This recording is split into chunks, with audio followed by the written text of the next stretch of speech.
in Montreal and our Grey Cup sports crew. Live from high atop Montreal's Olympic Stadium, it is Grey Cup 85. It all began 6 months ago, and after 72 regular season and 4 playoff games, football fans are truly in a fever pitch. The jewel of the Belle Provence, Montreal, glowing from a week of Grey Cup festivities, is ready. As all the preparations, color, and excitement build towards the reason why everyone is here.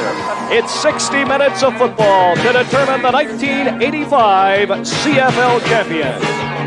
The Western champion British Columbia Lions and the Eastern champion Hamilton Tiger Cats roar into the 73rd championship of Canadian professional football. And we look live from our camera position in the tower of the north end of Olympic Stadium on this Grey Cup Sunday. Hello again, everyone. I'm Brian Williams. Welcome back to Montreal. Just under 30 minutes to kick off to set the stage for the Lions and Ticats. Our play-by-play announcers from CBC, Don Whitman, and from CTV, Pat Marsden. Thank you, Brian, and it's always a pleasure to join forces with you, Pat Marsden, and the other members of your CTV telecast crew. You know, much has been written and said about Grey Cup 85. It's been thoroughly analyzed and dissected, but we're going to put our analysts on the spot and have them, over the next few minutes, take a really close look at the two teams. Well, Don, let me first of all say hello to everybody across Canada and say to you it's always a pleasure being with you. And before we put our commentators to work, let's you and I decide on a scale of 1 to 10 what the festivities have been like. I think that last night's Grey Cup dinner and most of the things that have happened in Montreal really rate a 10. I'd have to agree with you, Pat, although I haven't been quite as active as you have. Well, we are now going to join two of the most knowledgeable people in Canada when it comes to analyzing quarterbacks, receivers, running backs. I'm talking about Leif Pedersen and Ronnie Lancaster. They're going to grade out all these people for you on a scale 1 to 10. Okay, guys, you know, when you talk offense, you have to start at that quarterback position. How about Ken Hobart? Well, Ronnie, you know, he's only a 48% passer on the season, but I don't think that's indicative of his abilities. He was the outstanding rusher, third in the league this year. He got the job done. Well, that's the big. They said he couldn't throw. All he does is throw the Concorde right out of Ivor Wynne Stadium last week. Other side of the ball, though, Roy DeWalt is a passer, and his stats will back that up. Well, he's a classic-style quarterback. Only 12 interceptions on the season, 27 touchdown passes, an impressive ratio. He's a guy that won't beat himself. How do you rate him? Well, I give both quarterbacks an 8. 9-7. I give DeWalt the edge for experience. All right, let's look at the running backs. Johnny Shepard could be a key for Hamilton. Well, he really could. You know, in 1983, he was the Shenley outstanding rookie, but really, in the last couple of seasons, he's been an unknown quantity. Injuries have really bothered him, so I really don't know what to expect from him this afternoon. I know what the Ticats expect. They expect at least one big play. They feel they have to have a big play from Johnny Shepard today. He's a guy that can do it. The BC Lions with 2 running backs. John Henry White is the blocker, but Freddie Sims, 3rd game this year, and what a year he had, or a game he had against the Bombers last week. Unbelievable. Yeah, I give Hamilton a 6 and BC an 8 because of Freddie Sims. Well, I'm going to go 9-7, and again, because of John Henry White as a blocker. For receivers, Leif, this is your area. This is what you like to talk about. What do you want to know? Well, you know, Ronnie, anytime I look at a receiving core, I ask myself, do they have a threat? Well, BC and Hamilton both have threats. How about Steve Stapler? In 1985, every 4 times he touched the football, he scored a touchdown. He can get the job done. And last week, Ned Armour filling in for Murph Fernandez. Well, what about him? Well, I know this. I don't think anybody in the country was expecting Ned Armour to come up and catch 6 passes, 1 for a touchdown, and only have the best game of his career in the biggest game of the season, the Western Final. Let's rate the receivers. All right, I'm going to give Hamilton a 7, BC a 9. I'll agree with you. I'll go 9-7 and BC a little bit of edge for experience. But I know this. Let's go over and hear how the guys play up front on the offensive line with Leo Cahill and Frank Rigney.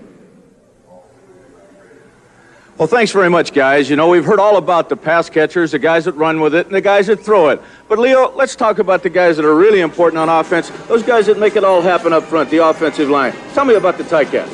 Well, Frank, as far as I'm concerned, the Ticats are kind of nondescript. They're not exactly household names. Take, for example, Marv Alamang, their offensive tackle. At the beginning of the season this year, he was moved to that all-important offensive center position. And, you know, take a look at the other side of the line. Al Wilson, he's been at that center position for 14 years. That'll tell you something about these two teams. Another thing, they're very difficult to grade. In other words, Hobart is a mover, and their offensive line never knows where he is. And for an offensive line, that's a handicap. But whatever they're doing it well. And if they can get by this one more game, they're going to be drinking from that Grey Cup, Frank.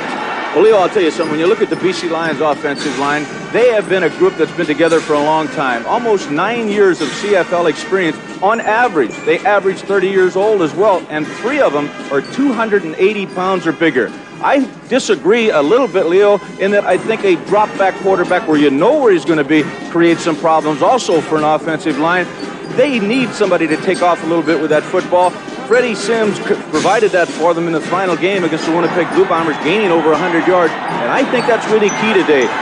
BC's offensive line needs to be able to run the football, but if I was going to grade them on a scale from 1 to 10, I'd give BC 8 and the Hamilton Ticats 6. How about yourself? Well, as much as I hate to agree with you, Frank, I'd have to go the same way. 8 for BC, 6 for Hamilton. Thanks, Leo. Let's go to Don and Pat. And Pat, somehow I think we knew they were going to, I'm talking about Leo and Frank, rate the offensive line the most important players in the game. Yeah, but I think there's a point should be made here that if this rating system had been done about 8 or 9 weeks ago, Hamilton would have had a lot of 2s and 3s. Let's take a look at exactly how these people were rated by our commentators. As you can see, the BC Lions are really going to come out heavy here because the quarterback rated by Ronnie Lancaster at a 9 and Ken Hobart as an 8. And in running backs, an 8-6 discrepancy. Lee Pedersen favoring Hamilton, and Ron Lancaster favors BC. And the receivers, the 2 of them agree as to how the receivers should be rated. And we're going to continue with our rating system on this 1985 Grey Cup game. Grey Cup 85 from Olympic Stadium in Montreal.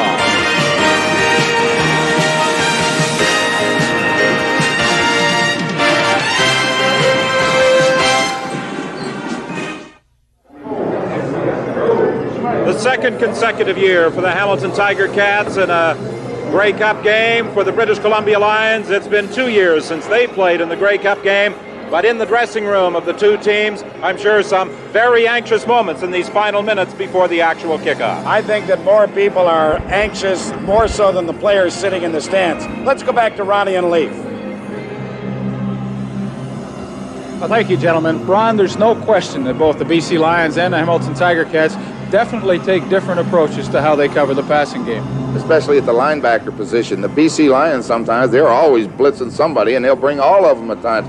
So a lot of the times, they aren't even involved in pass coverage. Yeah, well, Glenn Jackson, Kevin Conner, they've got 2 guys that can really play one-on-one coverage. On the other end, Hamilton's linebackers, Leo Ezrins, Ben Zambiazzi, and Greg Gary, they like to sit back in that deep zone coverage. Well, they sure do. If you'll notice during the game, they will be 4 yards off the ball a lot of the time. That allows them to get deep and force the quarterback into mistakes. Let's rate the linebackers. Oh, listen, I've got to give them both a 9. They're outstanding groups. I'm going to give Hamilton an edge, 9-8. I like those Ticat linebackers. Well, secondaries, they both are distinctive as well because one plays a lot of man and the other one plays a lot of zone. Hamilton this year in that zone coverage set a new 1985 CFL record with 46 interceptions. And they had both of the leaders. Let's face it, Paul Bennett and Les Brown led the league in interceptions. They sit deep, force the quarterback to make mistakes. They bend and don't break. BC, though, shuts you down. Well, they really do. They're a reckless group. They play a lot of man-to-man coverage, puts a lot of pressure on their players, but they always seem to arise to the occasion. You know what that tells me? You can play defense using different approaches as long as you get the job done as the end result. It all comes down to philosophy. The only philosophy both these clubs have today is win. Let's rate the defensive backs. I give them both a 9 again. I'm going Hamilton again, 9-8, because they set an interception record. Let's go see how the defensive line play their games today with Frank and Leo. Well, thanks again, guys. 2 really great defensive football teams out there today. We knew you'd talk a lot about the interceptions they had in 1985, but we really think that the pressure by that front 7 has caused most of those interceptions. Leo, Hamilton was able to put that pressure on with a very basic defense.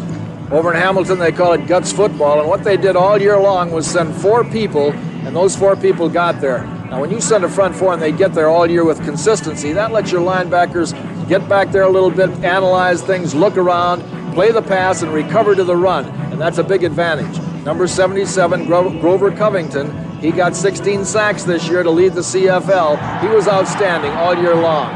As long as they can get to that passer with that kind of frequency, they're helping the linebackers out. They're making a real game. But Frank, you know, early in the season, I thought that the Hamilton Tiger Cats won most of their games due to that great defense. That's very true, Leo, but let's don't forget the BC Lions. They've been consistent all year long, particularly on defense. They led the entire Canadian Football League in quarterback sacks, and they also led in average against the run. So they basically do everything, and they do it with everybody. They'll bring linebackers from all over the place. They have 7 people that are almost interchangeable. James Parker is more often than not the guy that gets there, but they actually can get pressure from any of the down 4 linemen or the linebackers. I want to rate these two football teams. I would say the defensive line against the run has a big edge for BC, and because of that, I give them a 9-6 edge over Hamilton. Well, BC has that great quickness in their defensive line. You're right, I'd give them a 9 too, but I like Hamilton's toughness. I'd give them a 9 also. If we look at the linebackers, and they are used quite differently, Leo, I'd still give a slight edge to BC, although Zambiazi's really great. I'd give BC a 9-8. Well, I like Zambiazi too, and I think I'd give Hamilton the 8 and I'd give BC the 7. All right, let's talk about the last phase of the ball game that really hasn't been discussed at any great length. What about the kicking game? Any big edge? Well, Frank, I've never seen 2 better kickers, and they've won a lot of games for both teams this year also, so I'd have to give both kicking games a 9. All right, I think I'll agree with you, Leo, for the first time. Oh, that's nice. But if we turn to the return game, I'm going to give the BC Lions a huge edge. Even though Paul Bennett has the career record returning punts, Darnell Clash can break open football games. I give BC a 10-5 edge. I'm not too sure it's not the best return team I've ever seen with BC. I'd have to give them a 10. I like Hamilton, but they got to be a 7. Great team speed. Let's go to Pat and Don. Whit, I'm now convinced these guys took too many hits in the head. I'll guarantee you that. All I know is the BC Lions won 13 games, lost only 3. The other guys were 8-8. But anyway, let's take a look at the statistical story. Well, they rate the defensive backs fairly even. Same with the linebackers. Hamilton did have an outstanding defensive team this year. But one of the reasons I think, Pat, is that they rate the teams so evenly is that the Hamilton Tiger Cats earlier in the year had a record of 1-7. They finished the year at 8-8 in the second half of the season, perhaps one of the best teams in the entire league. Well, they also won 8 of their last 10 games, and all 8 victories were against the Eastern Conference. Let's not forget that. But anyway, as we continue to show you how these clubs are rated, you see that the BC Lions are given an edge. Yes, in our Grey Cup report card by the analysts, 182 for the BC Lions, 153 for the Hamilton Tiger Cats. They're getting closer to kickoff, and this is Grey Cup 85 from Olympic Stadium in Montreal.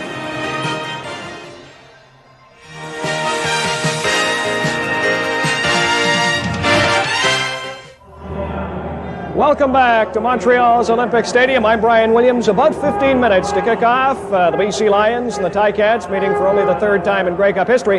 While we have a minute, let's introduce you to today's game officials. I'm Jake Ireland from Jarvis, Ontario, and I'll be the referee for today's Grey Cup game. The other members of the officiating crew are Chuck Paul, umpire, head linesman Ken Lazaruk, line judge Art McAvoy, back judge Bob Bryan, field judge George Black, standby referee Lauren Woods, and standby official Bud Steen.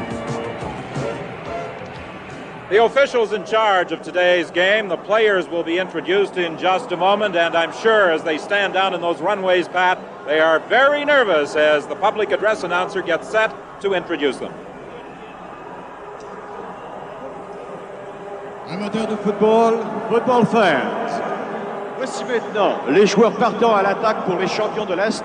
We're now introducing the starting offensive lineup of the Eastern Division champions, les Tiger Cats de Hamilton. Au centre, at center, le numéro 63, number 63, Marvin Alamang.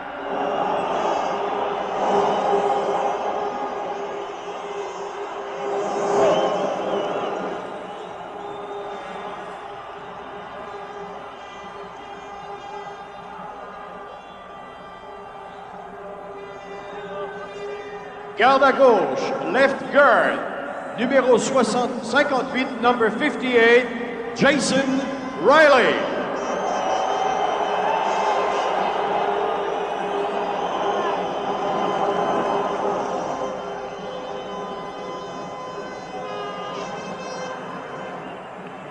Le garde à droite, right guard, numéro 53, number 53, Jeff Hart.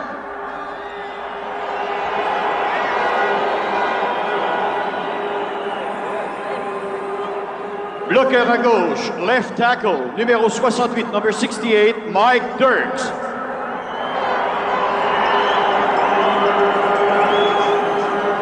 Bloqueur à droite, right tackle, numéro 67, number 67, Ralph Scholes.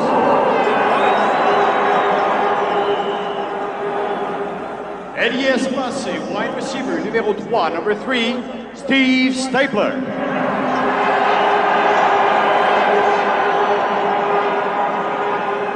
Ailier espacé, wide receiver, numéro 75, number 75, Ron Ingram.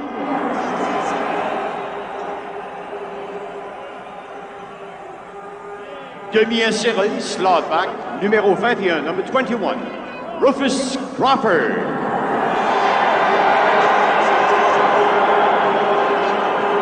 Demi-inséré, slot back, numéro 23, number 23, Rocky DiPietro.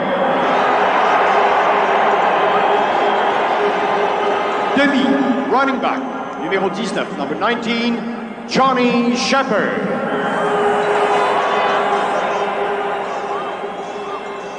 Centre arrière, fullback, numéro 74, number 74, Steve Jackson.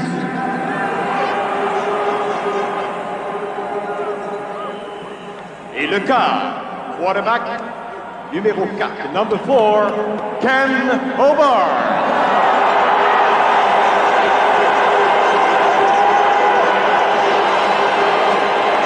L'entraîneur-chef, the head coach, Al Bruno. Ses adjoints, the assistant coaches, and the rest of the Hamilton Tiger Cats.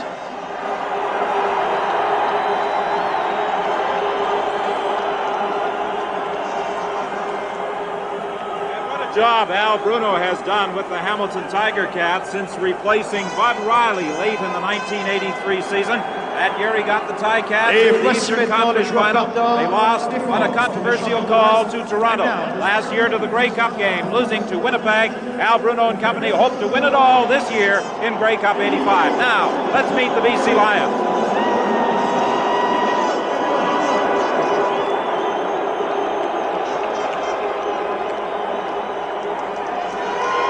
Plaqueur à gauche, left tackle, numéro 90, number 90, Rick Klassen.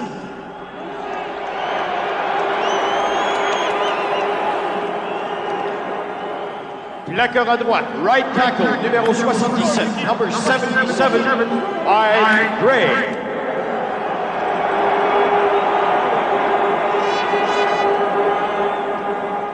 Ailier à droite, right hand, numéro 40, number 40, James Parker.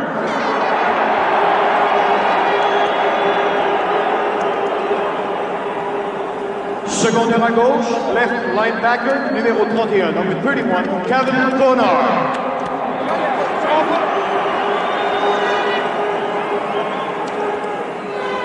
Secondaire intérieur, middle linebacker, numéro 91, number 91, Tyrone Cruz.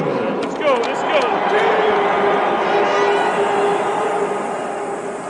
Secondaire à droite, right linebacker, numéro 37, number 37, Glenn Jackson.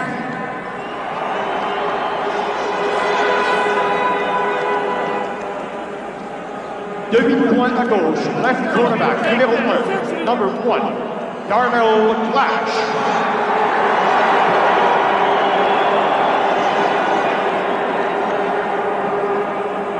Demi à gauche, left halfback, numéro 28, number 28, Larry Crawford.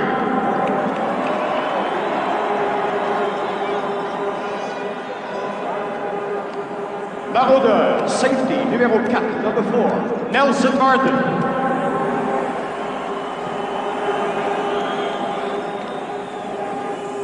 Demi à gauche, right halfback, numéro 10, number 10, Melvin Bird.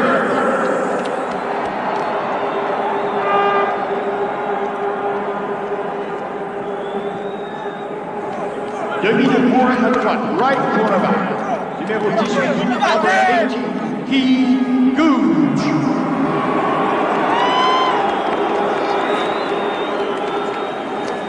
L'entraîneur-chef, le head coach, Don Matthews. Ses adjoints, les assistant coaches et les autres joueurs des Lions de la Colombie-Britannique.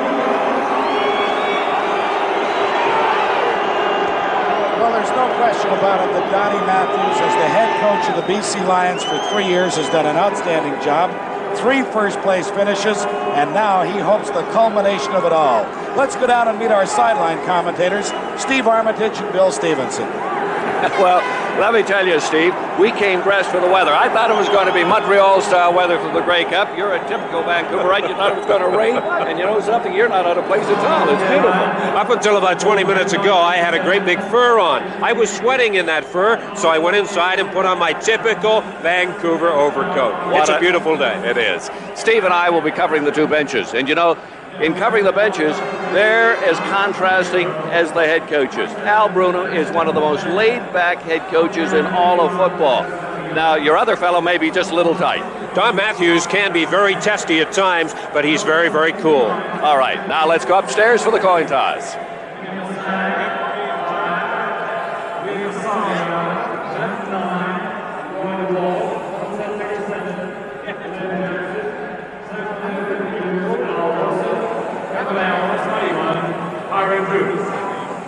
And veteran Al Wilson, representing the BC Lions in his 14th season, he still has not received that cherished Grey Cup ring, despite many individual honors that have been accorded him. Would have been very surprising if Hamilton hadn't elected to receive the kickoff.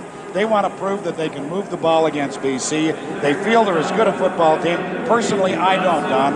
I think the BC Lions, with a 13-3 record, have lost only 2 clubs all year. They lost 2 games to the Winnipeg Blue Bombers and 1 to Calgary. They were superb in the Western Final. They've got to be the favorite, as Doug Mitchell, the commissioner of the Canadian Football League, and an old friend, Otto Jelinek, go to center field for the ceremonial kickoff.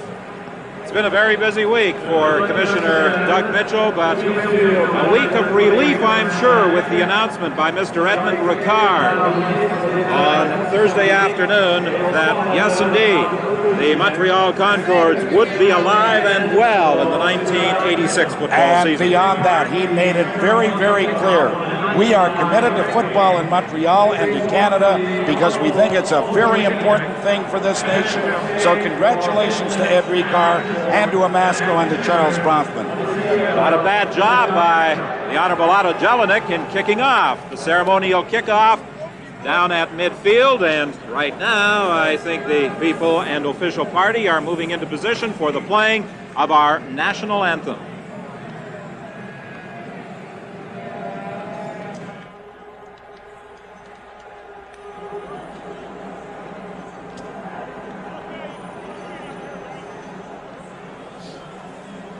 Olympic Stadium in Montreal, the site of Grey Cup 85. In 1981, the Grey Cup game was played here. The Ottawa Rough Riders, a team that rated as a definite underdog against the Edmonton Eskimos, but surprised by jumping into a first half lead and then yielded to constant Edmonton pressure in the second half as the Eskimos won the Grey Cup game. And of course, going back to 1977, the story involving the staples that were used by the Montreal team to win a Grey Cup championship on a snow, ice-covered field. Well, let me tell you this much. As we get set for the anthem, and as everybody comes to their feet, this may be the nicest day I've seen in Montreal at this time of the year in the many years I've been coming.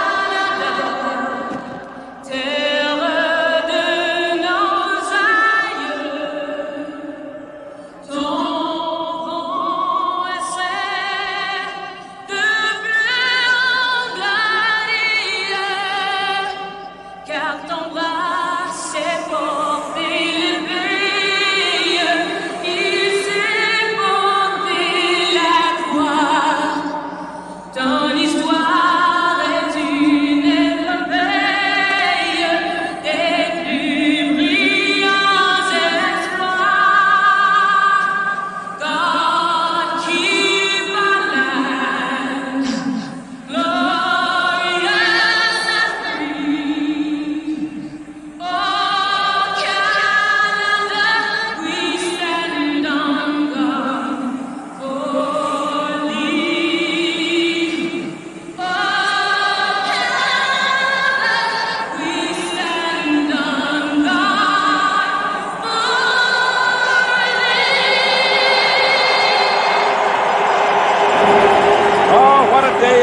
be.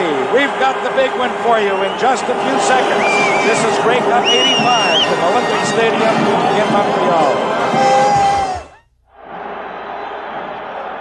Well, hello again, everybody. I'm Pat Marsden, along with Lee Pedersen and Frank Rigney. We are set to go. This is going to be a good football game. Many people suspecting that the Hamilton Ticats are going to be a lot tougher than many of us have felt. But let's not forget that the BC Lions are winners of 13 games this year, by far the best record in the CFL. And Louis Pasaglia is all set to go. So are Howard Fields and Rufus Crawford. Roy DeWalt looks pretty cool on the sidelines as Pasaglia will kick it out to Rufus Crawford at the 12.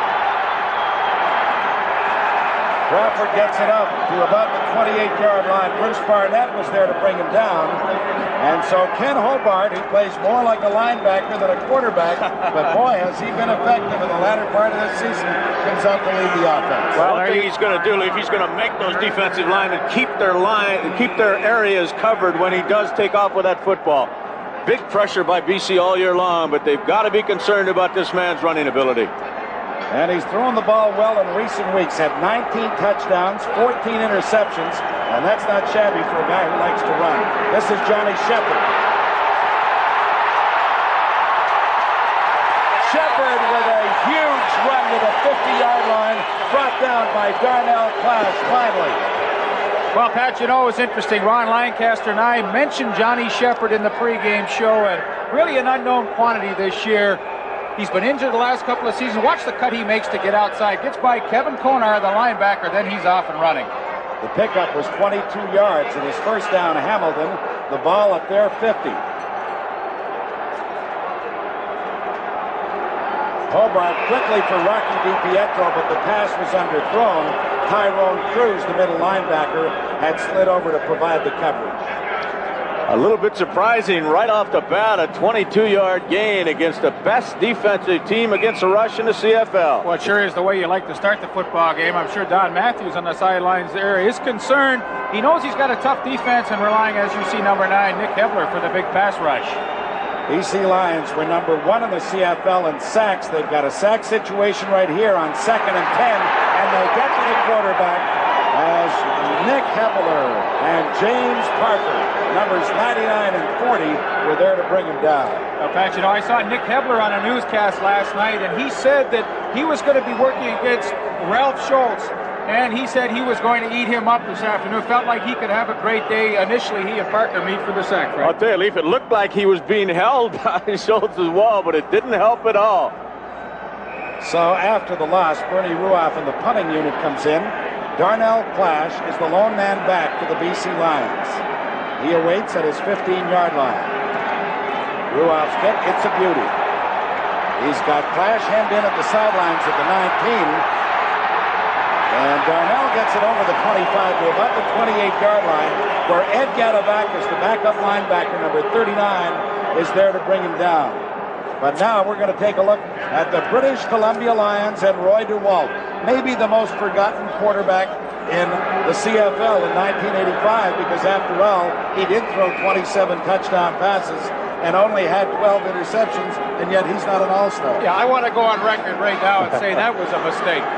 Leaf, I don't know if you saw the balloting in its final stages. He finished 3rd. Wow. Tommy Clements finished behind. He was the best in the West. This is Sandusky. And on that little screen to the wide receiver, Sandusky gets it up over the 35, very close to the first down marker at the 37. Donovan Rose, the cornerback, number 26 on that side, was there to bring him down. Pat, for the first time in history, the BC Lions had 2 receivers over 1,000 yards this year. Jim Sandusky, of course, was the second one. Merv Fernandez, the outstanding player in this country, not playing today, of course, led the league. And let's also mention that Keevan Jenkins, who was the number 2 rusher in all of Canada, is also out of that BC lineup. This is Freddie Sims. And Sims gets it to the 40-yard line for a pickup of just a couple as that front 4 of the Hamilton Ticats really clamped down on him. Well, Frank, you mentioned how tough it is to run against BC. Hamilton, also a very difficult team to run against. That time, number 77, Grover Covington, primarily known as a pass rusher, really made a great play to stop the draw. That'll be a great matchup. Big John Blaine at 6'6", 280, trying to protect his quarterback against Covington. A couple of All-Stars getting at it this afternoon. It's second down and 8 yards to go. BC from their 40. DeWalt with a lot of time now is flushed out of there. And he does not get it as Les Brown really gives him a good whack as he gets to the sidelines. And as a matter of fact, DeWalt was fortunate to pick up a yard or two at most. Well, after each team picks up their initial first down in the first quarter, their drive stall, you know, Roy DeWalt, only 161 yards rushing this season, really tells you he likes to stay in the pocket and work to his receivers. Well, BC does not want to see Roy DeWalt run with the football.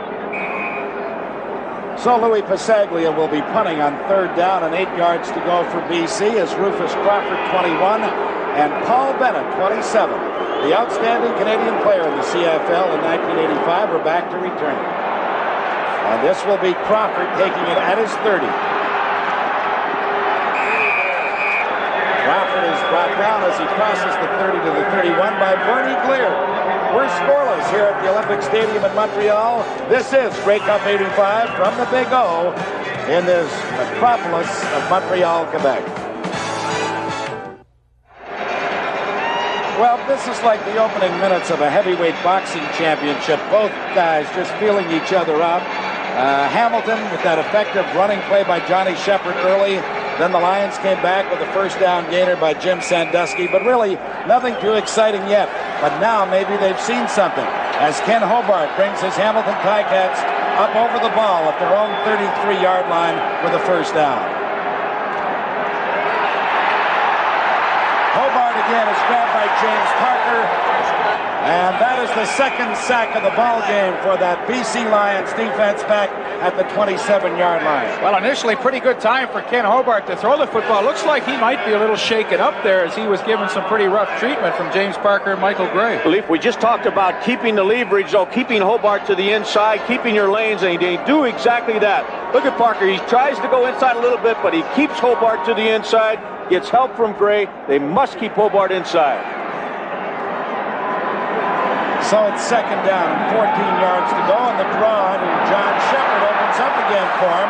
And Shepard crosses the 35 to about the 37-yard line, but they're still going to be 6 yards short of the first down because of the loss on that first down play. Glenn Jackson was there to make the tackle, the linebacker, as Al Bruno has got to be saying to himself, listen, if we're going to be effective today, we've got to find some way to let Hobart either throw the ball or get him to the outside. Well, and what they have to do, too, is not find themselves in 2nd and 14 situations against this BC defense. I mean, that's a dangerous kind of place to be in. So on third down and about 6 yards to go, Bernie Ruoff is back to punt once again. And he doesn't get all of this one. Flash runs up, takes it at his 30-yard line, and now he's back to his 25. Well, that is excellent coverage by the Hamilton Ticats. Wayne Lee forced him back, and actually he ends up losing 5 yards on the return. Bill Stevenson? There is huge concern, as you can imagine, around Ken Hobart. The coaches, the trainer, Dr. David Levy, and the reason is he hurt his left shoulder. Not severe enough that it's going to keep him out of there, but anytime you get an added injury the way he runs, it has got to be a problem. Well, thank you, Bill, and everybody, of course, keeping their fingers crossed because Hobart is one of the keys to whatever success Hamilton may enjoy here this afternoon. Looking deep is Roy DeWalt, and the pass is caught by Ned Armour, who slips off Les Brown and goes all the way to the touchdown. This is the man who replaced Swerve Mervyn Fernandez last week in the Western Final, was an outstanding star of that game, and now look what he does today. Pat, what a great formation, the kind of formation the BC Lions used all year long to isolate Merv Fernandez one-on-one on the cornerback. They put 4 receivers on the right side of the field, and Armour was over there all by himself. You know, Frank, at 6'1", he's got a height advantage over Les Brown, and he just took that ball away from him. And great speed, Leaf. That's one thing they do not lose by having Fernandez out of the lineup. Armour can outrun Fernandez, believe it or not. Oh, he's a track star. Flags are down. The point after by Louis Pasaglia is good. But we'll wait for referee Jake Ireland to make his assessment here. It's offside against the Hamilton Ticats. The point by Pasaglia is good.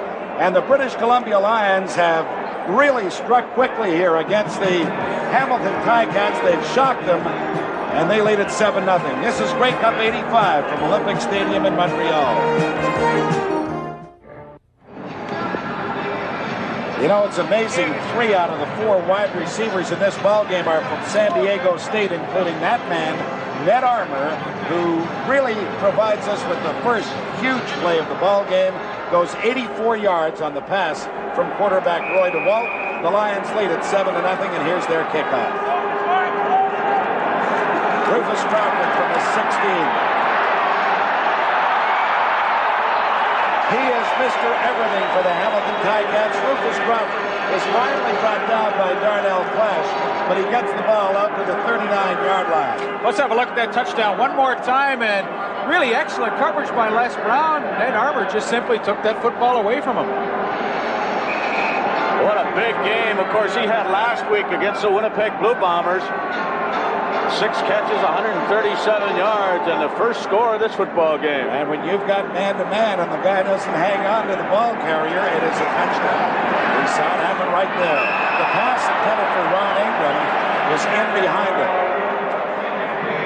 It's a tough thing for the Hamilton Tiger Cats. They've really got to try and get a few first downs put together here. They've been scored against. They want to try and establish some momentum. Ken Hobart's been hit hard a couple of times. Just throw that quick pass like he did, but you got to be on target. You know what you've got to say about the BC Lions, too? I mean, let's face it, they suffer injuries to Fernandez and Keevan Jenkins, and they've got people to insert in their lineup, you know, where they don't lose an awful lot. That's right, Pat. Last week, Freddie Sims gains over 130 yards. Hobart again cannot find anybody open, and he is forced out by Tyrone Cruz, the middle linebacker. And so, again, the Ticats are going to have to turn over the football. Well, that's just simply an outstanding job by Darnell Clash and Larry Crawford on that right defensive secondary side. No running room for Ron Ingram downfield, and finally Ken Hobart, you'll see, is going to run out of room and just take it out of bounds. One of the few times you saw the BC Lions in zone defense as they drop back covering those people. Normally, they'll give you man-to-man and really come after your quarterback. Yeah, the problem for Hamilton, once again, 2nd and long. Good punt by Bernie Ruoff. Darnell Clash is back at his 18-yard line.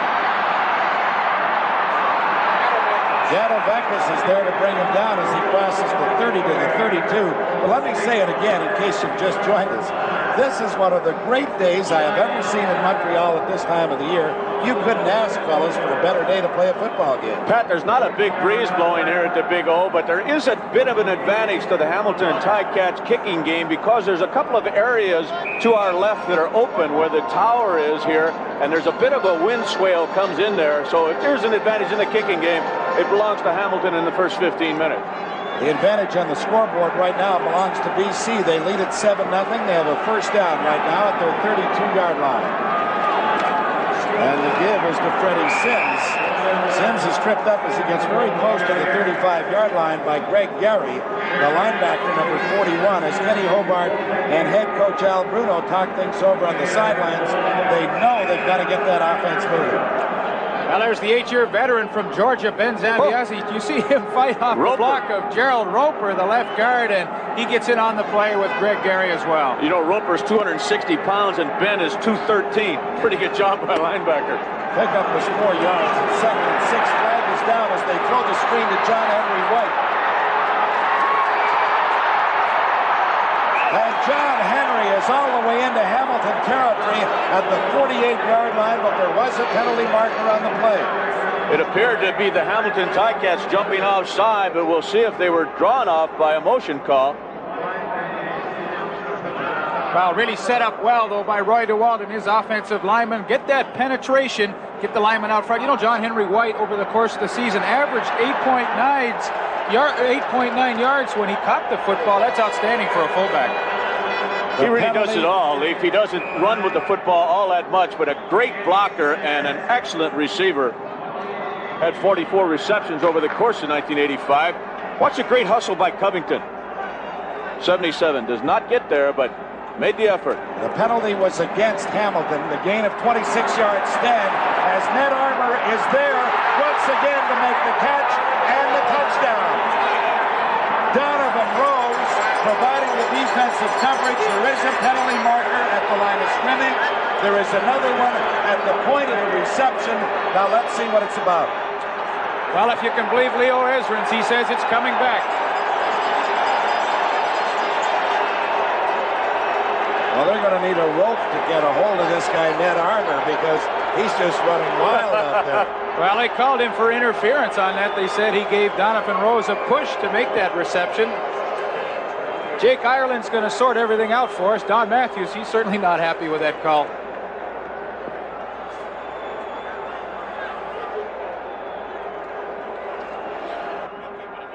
Here's the call by referee Jake Ireland.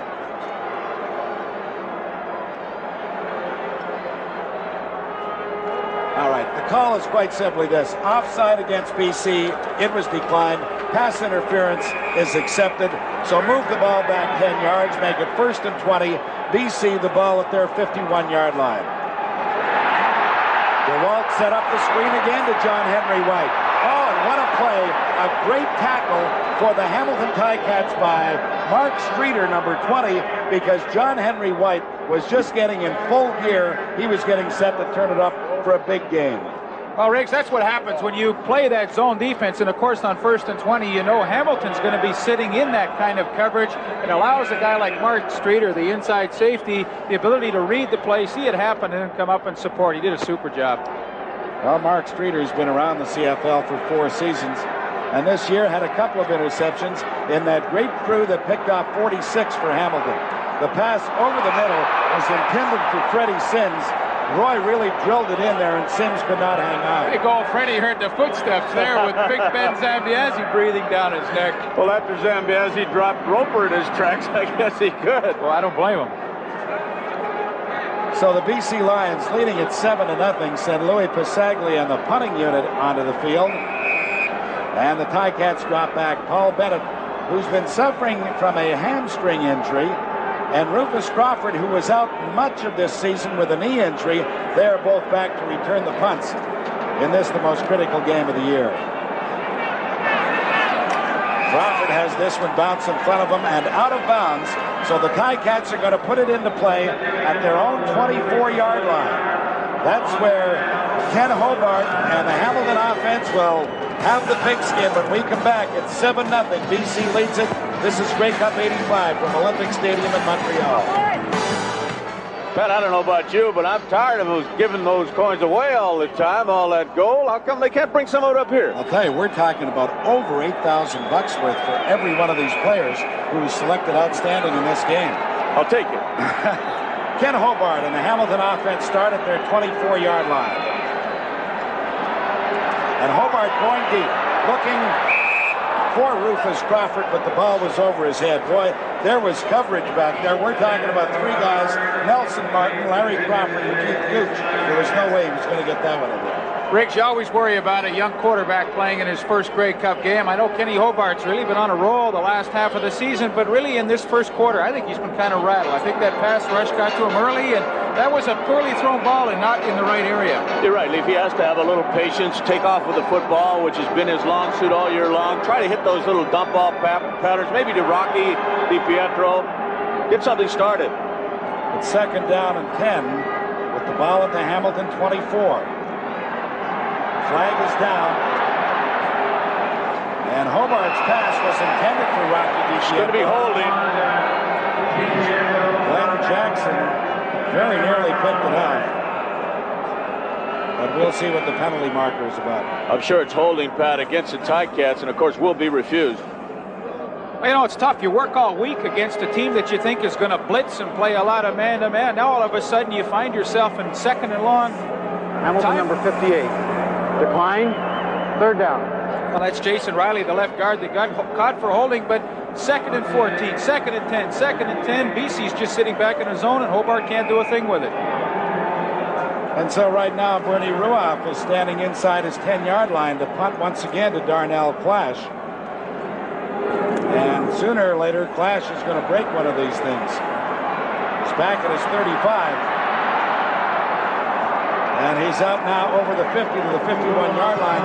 And again, the BC Lions are going to have excellent field position. Rocky DiPietro was down there to make the stop for the Ticats. But now it's really imperative that Hamilton be able to contain the Lions here, because it looks to me as though Roy DeWalt in that offense is really starting to find itself. They had a touchdown call back. They already lead the ball game 7-0 with 5:24 left to play in this opening quarter. Ned Armour is keen to get out here. He wants to break that formation, but referee Jake Ireland says, we're not set yet, so let's go get him again. The only touchdown of the ball game, an 84-yard pass and run, Roy DeWalt to Ned Armour. And again, here's that wide receiver screen to Jim Sandusky. And Sandusky is into the Hamilton 45-yard line before Howard Fields brought him back. That's exactly what I was talking about. Roy really seems to know now that he can set these guys up. Well, great block by Ron Robinson, the big receiver, to the outside. You see him, number 16. He got Donovan Rose, just enough of a piece of him. A little Sandusky can move with that football. Yeah, but ball control with the passing game. Quick pass picks you up a first down. At the Hamilton 45-yard line.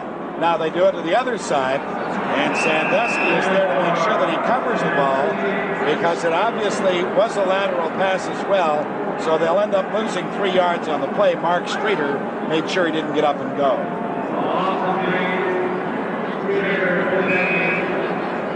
Donnie Matthews, the head coach for 3 years, 2 Grey Cup appearances. That's not bad, is it? Unbelievable record. He is so far ahead of every other active coach percentage-wise in the win-loss column. So on 2nd and 13, DeWalt again with time throws. The pass is caught by Sandusky, but he's going to be a yard and a half short. Les Brown made sure that he did not get to the yard marker. And as a matter of fact, now they spotted at about the 38.5-yard line, so he's going to be a full 3 yards. Pat, I just wanted to point out that the Hamilton Ticats are doing some deals in their line. They're only bringing those front 4 people, which we anticipated. They are crossing over, but they're not getting pressure against Roy DeWalt. That time they just came straight ahead. Normally they've been doing deals with 2 defensive tackles, but no pressure on DeWalt so far. Well, Riggs, you and Leo Cahill talked about both offensive lines in your opening in the pregame, and you mentioned the experience of the BC Lions, and it really shows there. They did an excellent job in forming that pocket for Roy DeWalt. Well, I think Hamilton's going to have to bring some linebackers at least once in a while, maybe a halfback blitz, just to make Roy aware of it. Les Brown, who had that unfortunate happening of covering Ned Armour and then slipping off him to allow Armour to go the full distance for the touchdown, was shaken up on that previous play. He's out of the ball game as Louis Pasaglia will try a 44.5-yard field goal. And it is good. So add on 3 more for the British Columbia Lions. And they are out in front of the Hamilton Ticats 10-0 with 3 minutes and 46 seconds left to play in the opening quarter. And gentlemen, I am going to suggest this to you. Hamilton better get on track soon. But I couldn't agree with you more, but that BC Lion defense is really attacking them, and that's, I think, what Leif and I were trying to say a little earlier. They've got to take a little bit at a time and try to, instead of trying to get it all at once. Well, as Leif has pointed out a number of times, when you set yourself up to be 2nd and 10 or more against the defense like the BC Lions, you're just not going to convert those situations. Now they start from their 35-yard line with a first down, and they give to Johnny Shepard. Now Shepard picks up a good, healthy 7 or 8 yards before he's finally brought down by the cornerback, Darnell Clash, but that's exactly what you gentlemen were talking about. Oh, is that the Johnny Shepard we saw in 1983? Really no running room as he initially comes up the middle, breaks it to the outside, and he has great speed, broke the tackle on Larry Crawford, and now you've got 2nd and 1. We've got some room to work with. Johnny Shepard, of course, 2 years ago was outstanding, but he was injured last year, injured much of this year. But he is the Hamilton running game along with Hobart. And they're running with reckless abandon. Shepard goes right over the middle and picks up a couple of yards for the first down.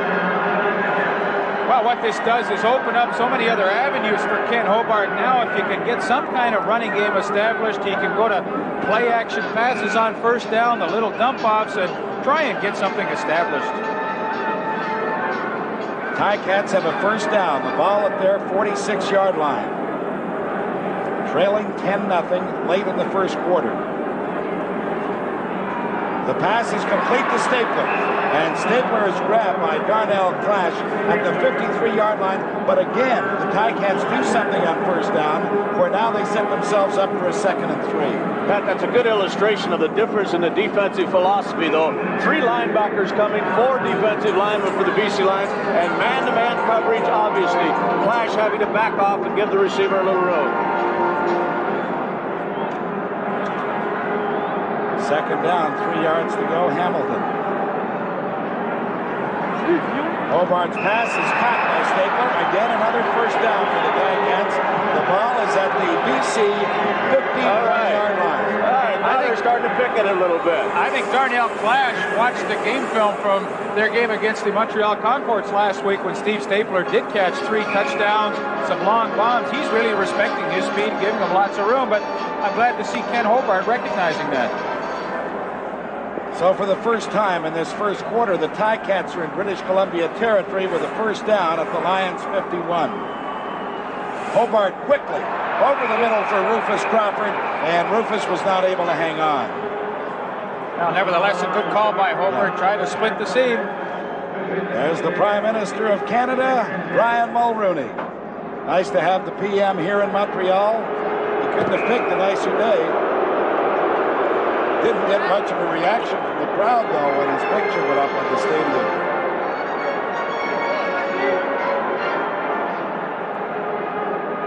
So it's 2nd down and 10. Hamilton at the BC 51-yard line.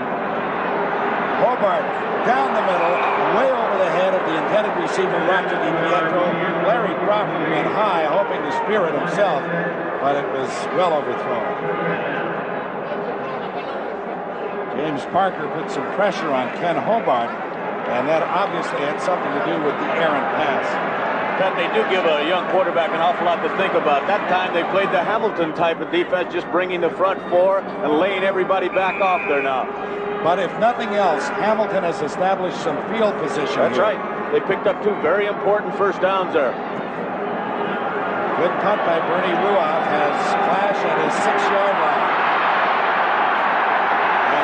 Gets to the 10, so that was an important series for the Hamilton offense. Then a good cut by Bernie Ruoff. Ed Gadabakis, who has been down all day on that special team unit for the Hamilton Ticats, was there once again to make the tackle. And now for the first time, BC is going to be hemmed in their own end with just 44 seconds left to play in this opening quarter. There's no secret, Bernie Ruoff, when he's punting that football, angling it towards the sidelines to let his tacklers get down and have a good angle. Ed Gadabakis, you saw on the sideline, number 39, second time he's made the play here in the first quarter. A man that many of us thought would be a factor in this ball game, John Pankratz, still hasn't caught a football. As DeWalt goes deep for Sandusky, he makes the catch, a sensational grab. And again, Les Brown was the cornerback on the play. He cannot believe it as Sandusky makes an unbelievable grab. Oh, watch the move. Initially he gets outside. Les Brown really kind of relaxing. I don't think he thinks the ball is coming to Sandusky, but Roy DeWalt puts it in the perfect spot. When you're throwing deep, throw it towards the sidelines where the corner can't make the play. Not a bad catch either.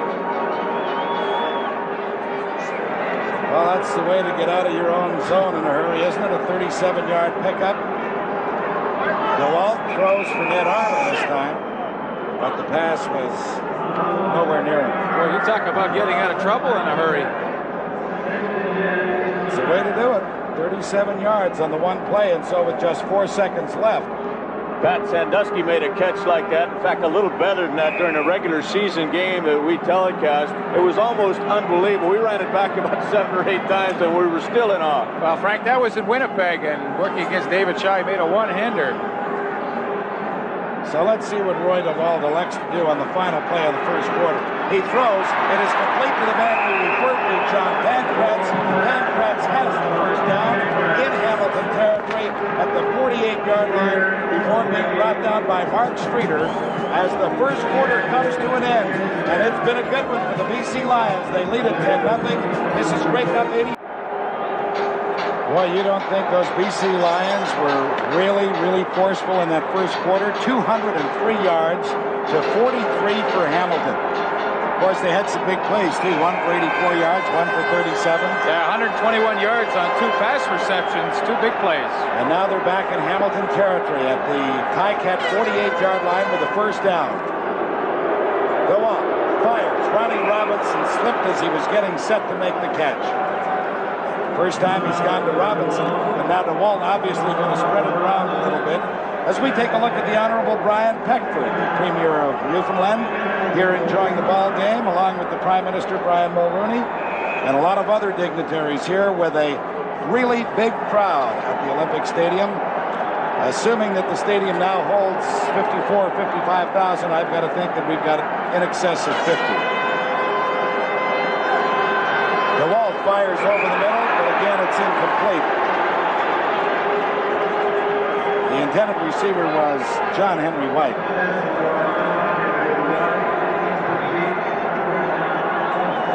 So the Ticats bent a little bit, but they didn't break at least. And it's important now that they really hang tough defensively. Well, that's their theory on defense, is bend, don't break. They play a lot of zone that time. They forced Roy DeWalt to go underneath those linebackers, and even if he had hung on to the football, he would not have picked up a first down.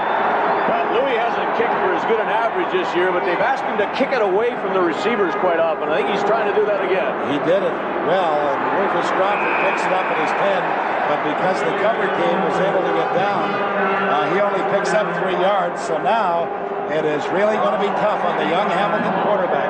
The rookie they acquired from the Edmonton Eskimos, believe it or not. Boy, let's say something about those Eskimos who had a great year, and let's say hello to an old pal of all of ours. JD, Jack Barker, the head coach of the club, is in hospital. Well, we understand, Pat, that he's either getting out today or tomorrow, and we certainly wish him all the best. Absolutely. So the Ticats start from their 13-yard line. Hobart over the middle. It was very nearly picked off by Glenn Jackson. That would have been disastrous. They brought everybody on that play but one linebacker, and that linebacker almost had 6 points. Well, there's no question the BC defense is trying to rattle Ken Hobart, giving him a couple of different looks to see, and Glenn Jackson should have had that one. Now let's tell you the story of Ken Hobart. He played for a couple of teams in the USFL, Denver and Jacksonville. He was a great player at the University of Idaho, but he was signed by the Edmonton Eskimos, who then sent him to Hamilton. Hobart throws down the middle, off Rocky DiPietro's outstretched hands. And Hobart, who had an outstanding game last Sunday against the Montreal Concords, has not been effective here in the early moments of this football game. No, he hasn't. Once again, a second and long situation that he cannot convert. It is very difficult. BC dropping back in a zone, and he just couldn't do it. Bernie Ruoff stands a couple of yards deep in his end zone to punt on 3rd and 10.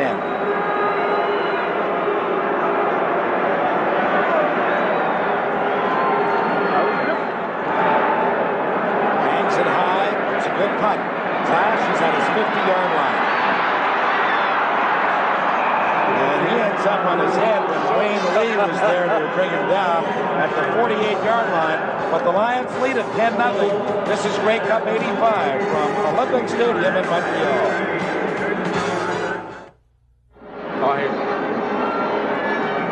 Well, let's say hello to 2 good friends of Canadian football. Rod McInnes, the president of Carling O'Keefe, and Jeff Oliver, the general manager of Kodak Canada, among the many dignitaries here at Olympic Stadium.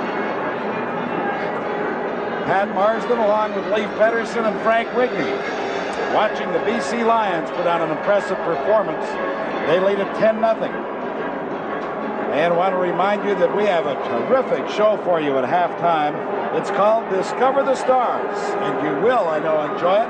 You'll also see first half analysis with all of our expert commentators and the statistical story of that first half. DeWalt fakes that screen that he's been so effective with. Fires it down the middle. It's complete to the 15-yard line to John Pankratz. And I mean, that is just perfect offense. They went so effectively to that flanking screen so often.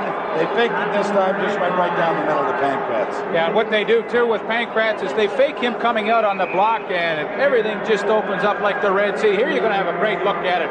Watch the Hamilton defenders race up. That frees Pankratz down the middle, and they just can't get over to make the play in time. First down to the end zone. Boy, I'll tell you, did he take a chance looking for Pankratz again.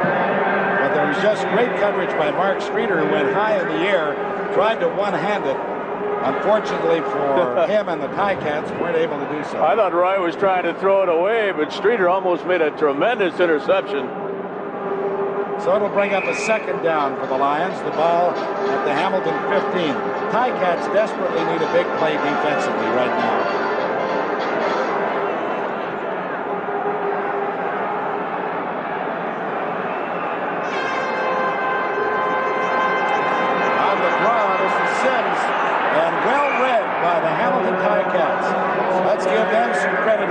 Gary was there to finally make the stop, but Leon Lescavage was the one who slowed him up enough for the outside linebacker to come in and make the hit. Well, it really was a big play defensively. Hamilton already trailing by 10 points. Really did not want to give up a touchdown at this point, and now they force Lou Pasaglia into the ballgame. Any chance all of a fake here, guys? They're 10 up right now. You know what? That's been Donnie Matthews' philosophy in the past. He's a trick player, but Pasaglia kicks it through from 20 yards out, and now it's a 13-0 score in favor of the British Columbia Lions. They have been dominant. We will remind you, this is Grey Cup 85 from Olympic Stadium in Montreal. On a picture postcard afternoon here in Montreal, I'm Pat Marsden, along with Leif Pedersen and Frank Rigney, and Bill Stevenson is down at field level. I'm down at field level, as a matter of fact. And the thing I'd like to know, though, is what's happening out there defensively, Paul Bennett. Obviously, we're trying to stop a very powerful offensive football team, and they're moving the ball pretty well at will right now. We're having a tough time, though, because they're starting with such good field position, but they've scored once on pretty much a lucky one, a great catch by Louis Armour. I thought Les Brown would, was going to pull it away from him. Lucky break, but they've been, Louis Pasaglia is in field position to hit, and he's not going to miss too often. Are you going to have to get more pressure, though, if you're going to stop DeWalt? There's no question. We're going to have to change up a few things, but, we're not going to panic yet. We're hoping our offense will come around and put some points on the board. It's only 13 points. Okay, thanks, Paul. Paul Bennett, the great safety of the Hamilton Ticats, giving you his feelings on what's happened so far in this ball game. That catch by Rufus Crawford has given the Ticats a 2nd and 5 at their 40-yard line. And again, this one was drilled in there, intending it for Steve Stapler, but it was nowhere near it. So again, it's 2 downs and get rid of the football from a Hamilton point of view. And barring something unforeseen, Darnell Clash should be able to give BC pretty good field position once again. BC is playing so well defensively here in the first half. Glenn Jackson really forced that low throw, and that's really frustrated Ken Hobart here in the first half. He just has really had no working room. And look how well they played defensively against a great football team last week in the Winnipeg Blue Bombers. They just shut them down as well. This is Clash at his 30. And now he's at the 40, and he could be a lot further. And now he's at the 47-yard line before, you guessed it, Ed Gatovekis was there to bring him down once again. But Darnell Clash is so elusive that if he ever gets to the outside, you can forget it. He'll be in the end zone. Of course, he set a record this year for the entire Canadian Football League in punt returns, 1,148 yards. Also had 9 interceptions from that cornerback spot, an exciting little football player. And you know what he does? He excites the guys that are working on that return team with him. They just try that much harder to get a block when they know how hard he runs with that football. So again, the Lions start in great field position at their own 45. This is Freddie Sims on the draw. The ball comes loose, and the Ticats have it. They needed a big play defensively. They get it right now at the 49-yard line. Rod Skillman was there to strip him of the football, And Grover Covington was there to recover it, and what a year Grover's had. What a great game he had last week in their big win over Montreal, but the big break that maybe the Hamilton Ticats needed. Ball comes loose. There's 77 to pounce on it. Don't hurt that football, Grover. We're going to find out right now if we're going to have a football game, because this is the opportunity Hamilton had to be looking for. They have first down at the BC 50. Hobart is down to the 42-yard line. This is what this kid has done all season long, taking it upon himself to make something happen. Finally brought down by Glenn Jackson, but Hobart will have an 8-yard gain. Now there's the big man, Grover Covington, who made that fumble recovery, but that's what I like about Ken Hobart. He's not the flashiest quarterback in the league by any stretch of the imagination. He's just a guy that does anything he can to win a football game. 9.5 minutes left to play in this second quarter. It's a 13-0 advantage for BC as Johnny Shepard was hit at the 40-yard line, and he's going to be about a half-yard short, I would suggest. Mike Gray, the Rookie of the Year in the Canadian Football League, was there to bring him down, and what a year Gray had. The kid from the University of Oregon makes the big play again.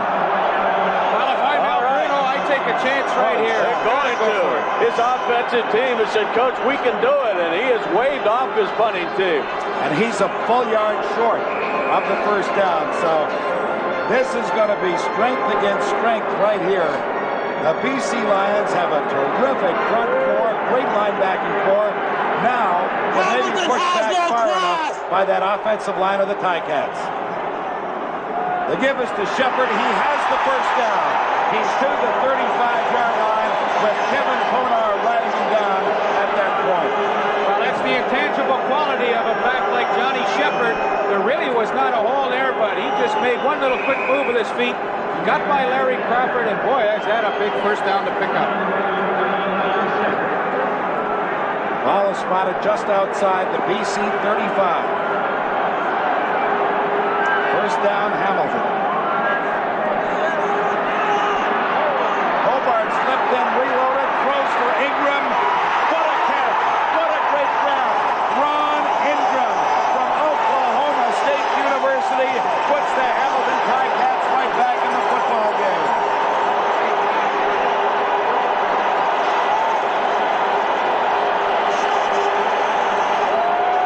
It was unbelievable. If we keep this going, you'll see Tyrone Cruz, number 91, get a free shot. Stop it. Right here. Here's Cruz coming in there all alone. If he comes in under control, he's going to sack the quarterback. He goes right by him. And what an adjustment to the football Ron Ingram makes. He had a big touchdown last week and simply outfights Keith Gooch for the football. The Ticats are back in it. Bernie Ruoff's point after, as usual, is good. Hey, we've got ourselves a football game. With 8:03 left in the second quarter, it's now BC 13, Hamilton 7. This is Grey Cup 85 from Olympic Stadium in Montreal.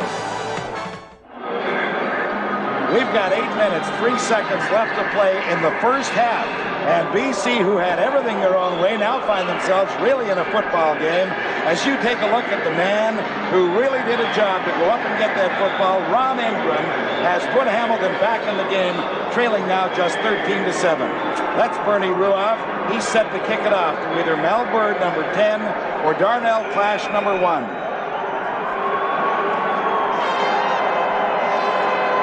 This will be Bird at his 9.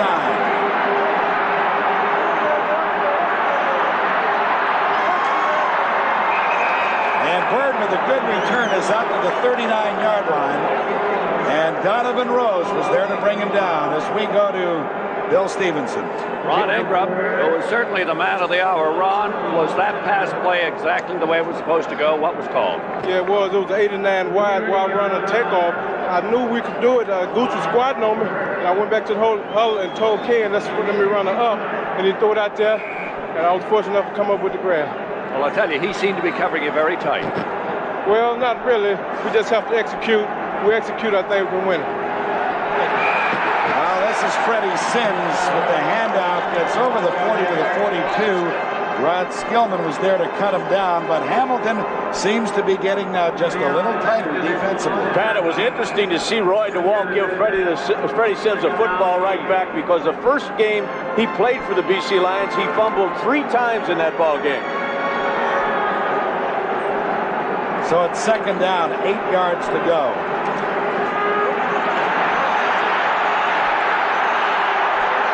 DeWalt's pass is very nearly picked off by Leo Esrins. But DeWalt was under great pressure, and of course, that's exactly what Hamilton wants. Let's make him run and throw on the dead run. Grover Covington really put the pressure on him. And he did a great job, Leo Esrins. 8 years in the Canadian Football League, spent a lot of time with the Winnipeg Blue Bombers, came over to the Ticats. He had an outstanding year. I felt he should have been on the Eastern All-Star team, was overlooked, but go BC! Great play there. So on third down, Louis Pasaglia is in the punt. And that old thing called momentum may well have switched over now to the Hamilton Ticats. This is a great boot by Pasaglia. This is Rufus Crawford. Took it at his 19, gets out to the 24-yard line. So that's where Hamilton's going to put it into play. But BC had everything going for them. Momentum, the scoreboard, everything. And 2 plays turned it around when they gambled on 3rd and 1. And then the big catch. The other one, too, I think, Pat, that really helped the Hamilton Ticats is when they shut off BC down at their own 10-yard line, and Lou Pasaglia had to kick the second field goal rather than putting it in the end zone. So Hamilton will start with the ball just inside their 25-yard line.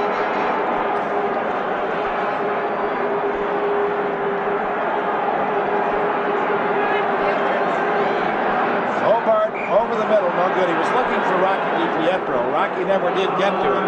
There was a lot of pressure on the Hamilton quarterback. You know, fellas, if you look back at the statistics of 1985, you will not find the Hamilton Ticats very high offensively, but what they did extremely well was take advantage of those turnovers the defense provided them with. And that time, of course, a fumble recovery by Grover Covington led to that touchdown by Ron Ingram.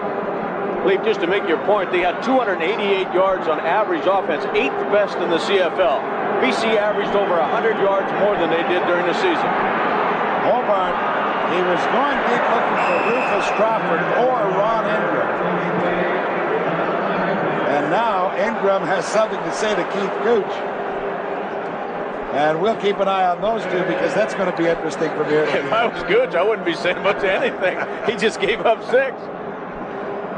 But Hamilton is going to have to get rid of the football once again with 6 minutes and 7 seconds left to play in this second quarter.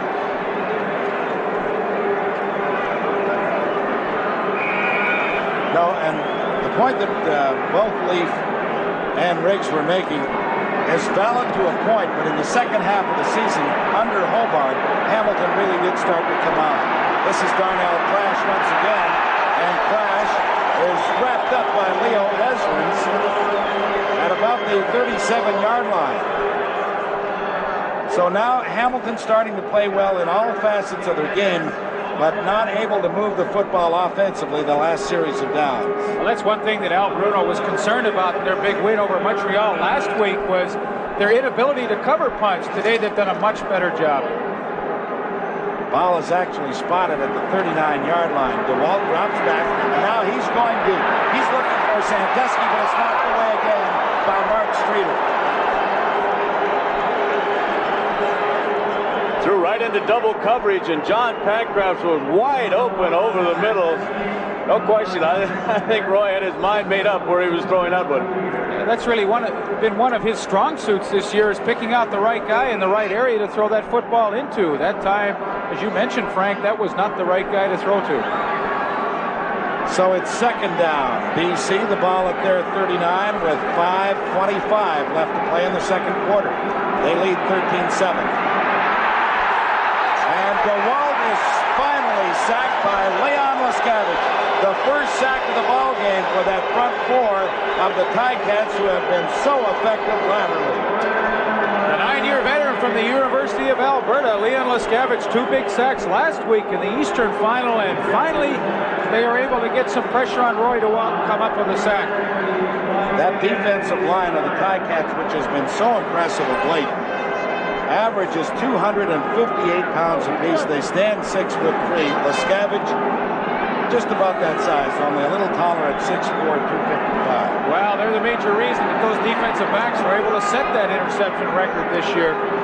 Crawford is back to his 27 and slips down. A little wet in some parts of the field, and you saw there Crawford just lost his traction as he crossed the 30 and got to about the 31-yard line with 4 minutes and 55 seconds left to play in this first half, and it has become a very good football game. Despite the fact that Ken Hobart does not have very impressive statistics, the Ticats are right in it. The only one they really care about, Ben, we all know that. They're only 6 points down. First down, Hamilton at their 32. Hobart throws it over the middle, and it goes as an incomplete forward pass. Looking for Rocky DiPietro, but he was hit immediately by the middle linebacker, Tyrone Cruz, number 91. Well, he's one of the most active middle linebackers in the Canadian Football League. Plays the run superbly, and also the pass came up, and really Rocky DiPietro had that football, but it was the good hit of Ty Cruz that knocked it loose. You know, Ty's big for a middle linebacker in this league. He's 238 pounds, and he does get around extremely well for that side. Been around the CFL for 6 full seasons, so Ty knows what has to be done in that middle linebacking position. Second down, 10 yards to go for Ken Hobart. Outstanding player in Eastern Canada this year. And this is what he does best.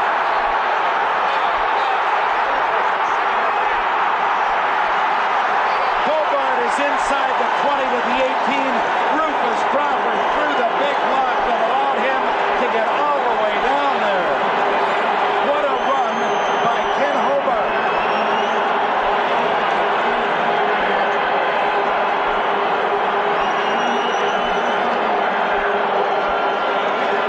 Understand how important this man is to this offense. Watch the block on the right side by number 21, Rufus Crawford. He sits back there, can't find anybody. There's Crawford's block just in front of Hobart, and he uses it to great advantage all the way down to the 17-yard line. First down, Hamilton. They trail by 6 points with 3:50 left to play in the second quarter.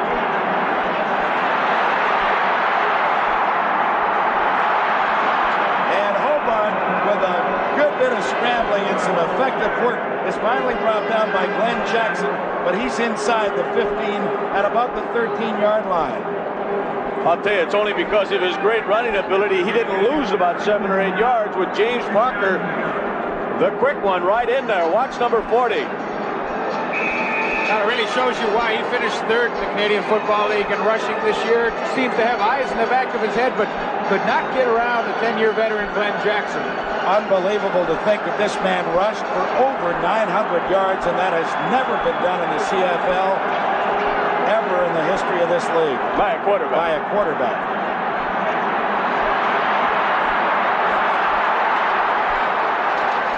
The pass was underthrown. There's a penalty marker down on the field. Hobart was scrambling around so much, he just didn't have time to get set up.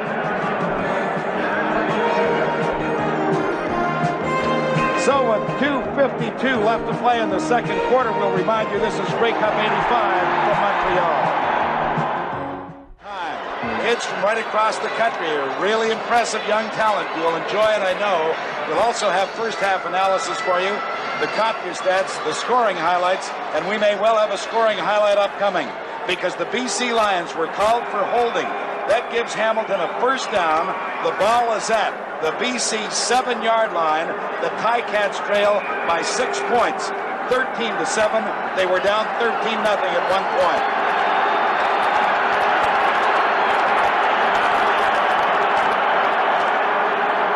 Hobart, quarterback draw. He's down to the 2-yard line.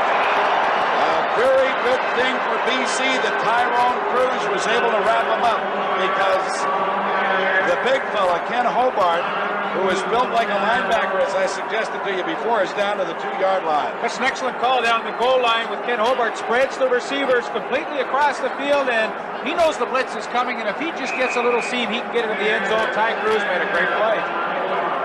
So they put that goal line unit in there right now with second down. The ball is at the BC 2-yard line. And they give it to Shepard, but he does not get in. Tyrone Cruz, the middle linebacker, again was there to make the hit. Decision time for Al Bruno. Yeah, I don't know. I got to go for it. I think you got to go for it. BC winds up with the football at the 1-yard line if you miss, and that's exactly what Al says. Let's go. He was successful on a 3rd and 1.5 gamble before. What he did last time was hand the ball out to Johnny Shepard. Shepard saw that it was closed off inside, and he just squirted to the outside and picked up the first down. Let's see what happens now. 3rd and goal to go from the 1. Shepard over the top, touchdown, Hamilton.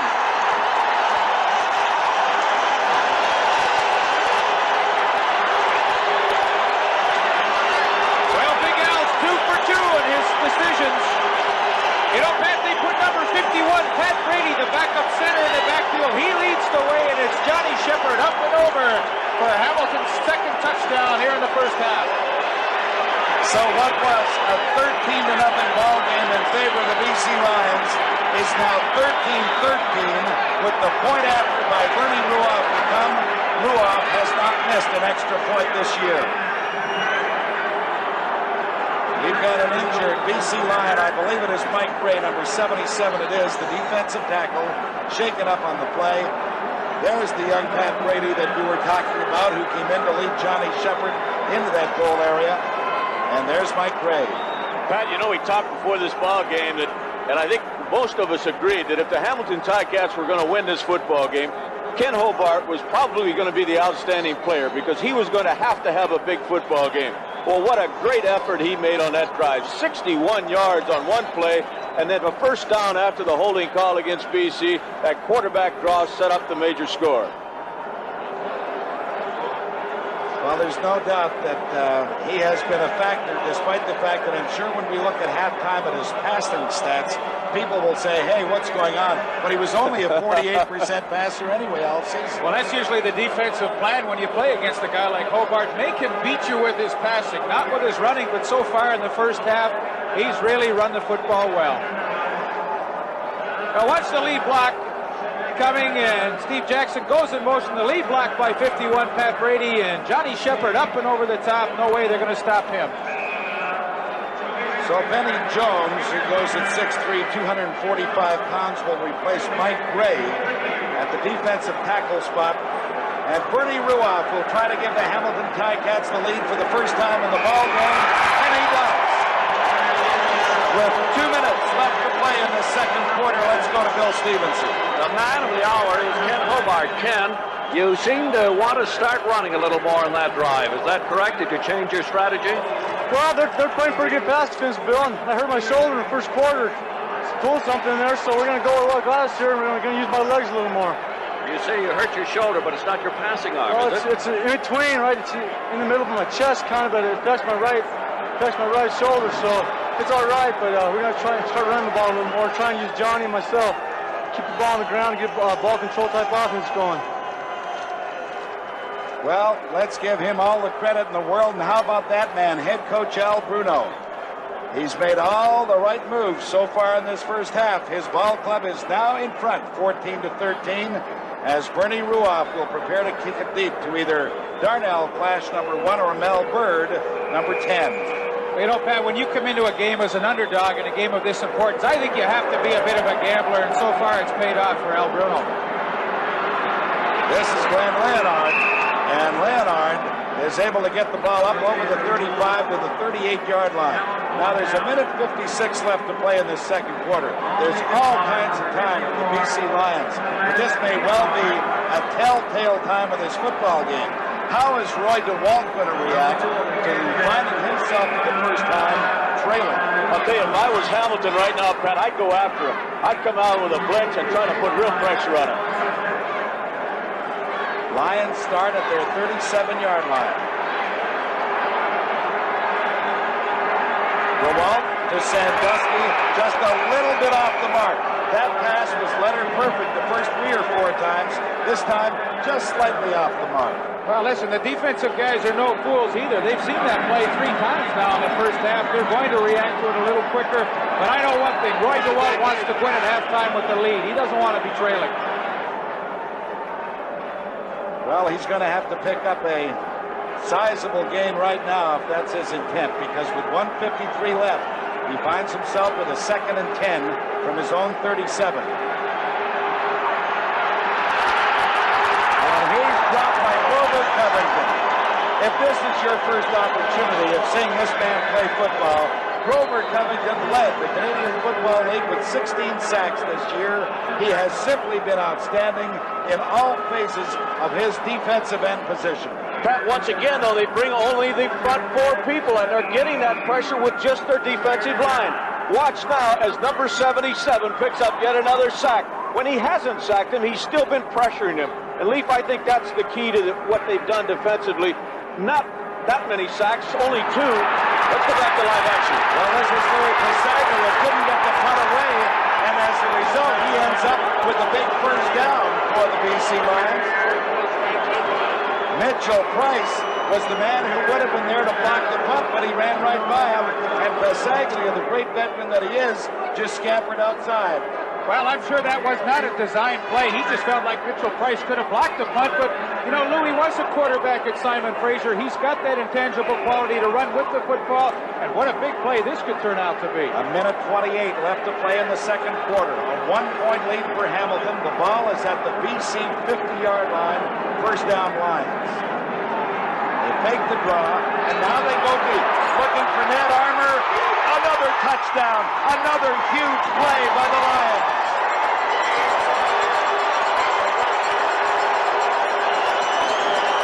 They've only counted 2 of Ned Armour's touchdowns, but he actually scored 3. One was brought down on a penalty, but as this kid passed, he just flew by everybody. Well, we suggested that maybe that punt by Lou Pasaglia could turn out to be a big play. It was, because it set up this long pass to Ned Armour.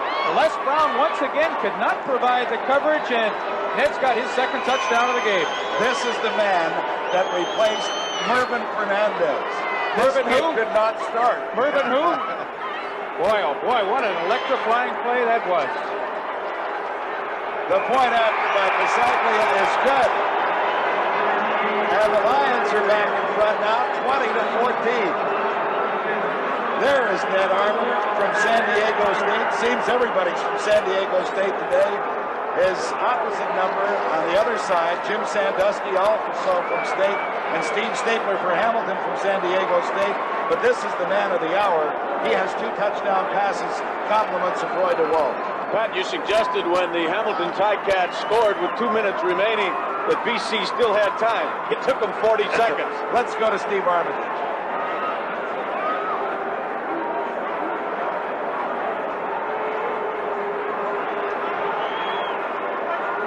Well, let me just tell you that is Ned Armour that he's talking to. Unfortunately, what Ned is saying we can't hear, but let me put it this way. He's probably saying, I'm happy the ball was there, because I knew if it was long enough, I'd be able to get it into the end zone. Well, you know, Hamilton plays his own defense so you can't get beat deep. Ned Armour's done it twice now. Rufus Crawford from his 8-yard line. And Rufus gets it on over the 25 to the 26. Can Ken Hobart engineer some more magic? 1:15 left to play in this first half. How have you enjoyed it so far?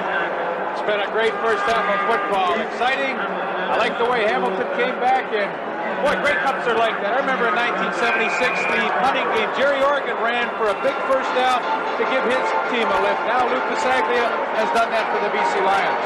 And Riggs will remember a few Grey Cups that were fairly exciting between Winnipeg and Hamilton as well. Hobart gives it out to Johnny Shepard. And Shepard really didn't know where he was going. Unfortunately, he could not shake Ty Cruz, and he'll end up losing a yard or 2. You know what Al Bruno's thinking right now? Holy cow, hope we don't give him the ball back with more than a few seconds left to go. But he's got to be pleased with the way his club has fought back in the second quarter particularly. And I think Donnie Matthews has to be pleased with the play of his middle linebacker, number 91, Ty Cruz, been extremely active. So it's second down, 12 yards to go with about 55 seconds left to play in the second quarter. Hobart is really cracked. The ball comes loose. The BC Lions have it. James Parker with the recovery. And Hamilton's in trouble. Well, Pat, he not only recovers that football, as you see Donnie Matthews getting Roy DeWalt ready to go back in, but he's the fellow that made the hit. Hobart just waited and waited and waited. Finally, James Parker, here he comes, number 40. What a job he does. Well, he's been close so many times, and I'm sure that has been very rewarding for James Quick Parker, because he thought he had Kenny Hobart 2 or 3 times in this second quarter. Yeah, he hurts him too. Boy, that's a punishing hit. Yeah, but I'll tell you who's hurt right now. Both James Parker and Glenn Jackson are down on the turf. Jackson's only missed 1 game in his career with the BC Lions. But James Parker, former great with the Edmonton Eskimos, who has been every bit as good with the BC Lions since coming over a few years back, is still down on the turf. Oh, what a tremendous athlete he is, because not only did he make the hit on Kenny Hobart, he had the presence of mind to look around, locate that fumble on the ground, and he was actually the guy that came up with that recovery. Well, James Parker from Wake Forest has played in Canada for 6 years, and every year he's been outstanding. And he has just given the BC Lions possession at the Hamilton 22-yard line with 48 seconds left to play in this half. Pat, he's the only BC Lion that's ever played on a winning Grey Cup team. He, of course, was at the Eskimos in 1980, 81, and 82 when they won the national final. And that would be a tremendous blow to the BC Lions defensively if James cannot come back. You know, it's interesting, when Donnie Matthews took over the job as head coach of the BC Lions, the first move he made was trade for his defensive specialist, James Parker from Edmonton. 48 seconds remain. BC Lions first down at Hamilton's 22. Just moments ago, it was 14-13 Hamilton. It is now 20-14 BC, and they're threatening to add more. But they're not going to get it that way, because the pressure again came from inside. Mitchell Price, number 65, was there to record the sack for the Hamilton Ticats. Once again, Roy DeWalt was going to go to the long bomb, trying to strike quickly. It just took a little bit too much time to develop, looking for Jim Sandusky, but there comes big Mitchell Price. Mitchell Price had good technique on that seam spin off the block. He got away from 2 people, the offensive lineman, I believe it was Roper, and then he got away from John Henry White, who's a great blocker. Loss is 9 yards. Ball is back at the Hamilton 31. Oh, they really trapped Rod Skillman. Skillman took an inside rush. Freddie Sims gets it down to the 16-yard line. But that was the perfect play for the situation, because with Skillman coming inside, Freddie Sims was able to just run right by where he had been. Well, Riggs, kind of a takeoff of the old Statue of Liberty play. Roy DeWalt back, gets that arm up in the air, and then hands off to Freddie Sims. Nevertheless, they do come up short of the first down. And just as they did earlier in this ball game, Hamilton toughens up. When BC was threatening to go in for another touchdown, now they'll have to settle for a Louis Pasaglia 24-yard field goal attempt. And it is good. So with just 5 seconds left to play in this first half, the BC Lions have gone out in front 23-14. But it's been a good one. Oh, I can't believe it. Just a few moments ago, Hamilton took the lead 14-13. Now they find themselves trailing. Well, I want to say on behalf of the entire CTV crew, that includes Dale Isaac and Al McCann, who worked with Frank Rigney in the Western Conference this year, and on behalf of Lee Pedersen and Bill Stevenson, and I'm Pat Marsden, saying we've really had an enjoyable 1985 campaign, and we look forward to seeing the second half of this ball game with our confreres from the CBC, Don Whitman, Ron Lancaster, and Leo Cahill, because it's going to be very entertaining for the next 30 minutes as the BC Lions and the Hamilton Ticats go at it for the national championship. And with second down and 11 yards to go, Hobart's not going to get fancy. They'll be quite content to run out the clock here, go to the dressing room down 9 and see if they can regroup. So that is the story at halftime. It is the British Columbia Lions 23, the Hamilton Ticats 14. We'll be back with our halftime show in just a moment from Grey Cup 85 in Montreal.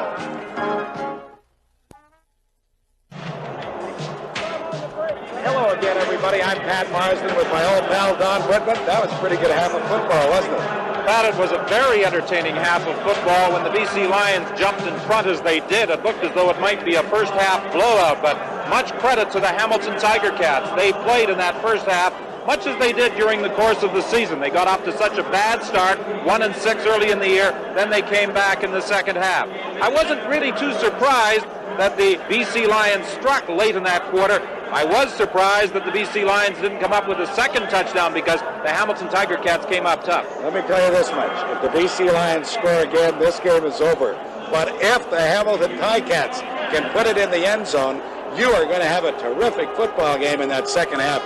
The Ticats are definite underdogs. I think if you go through their personnel, they do not rank with the BC Lions. But they have an intangible where they will not quit. And the front four of Hamilton has been outstanding for the last 10 ball games, and I think they've played well here today, too. And, Pat, the people we thought would emerge as the stars of this ball game are. Roy DeWalt had an outstanding first half, passing for almost 300 yards, and he had one called back that would have added another 50 yards. But he got that big strike to Ned Armour for that 84-yard touchdown early in the ball game, and then the Lou Pasaglia field goal made it 10-0 at the end of the first quarter. In the second quarter, it went to 13-0. But then the Hamilton Tiger Cats came back with those two touchdowns, an exceptional grab by Ron Ingram, taking the ball away in the end zone, then the other touchdown by Shepard. But late, the BC Lions struck for 10 more points to assume the lead. Well, it's been a big play first half. 317 yards for BC, 163 to Hamilton, but it was the big plays, Armour for the BC Lions, and of course Hobart for Hamilton. Let's go to Brian Williams. Well, a tremendous first 30 minutes of football, and we looked for Roy DeWalt to be able to throw the ball deep, Hobart to run with it. Ronnie, were there any surprises in that first half to you? You know, not really, because I think both teams reverted back to their early season form. The BC Lions, the big play offense, and Hamilton having trouble moving the ball in the air passing. So, no, not really any surprises. Let's take a look at a few of those highlights. The first one, a very big play by BC.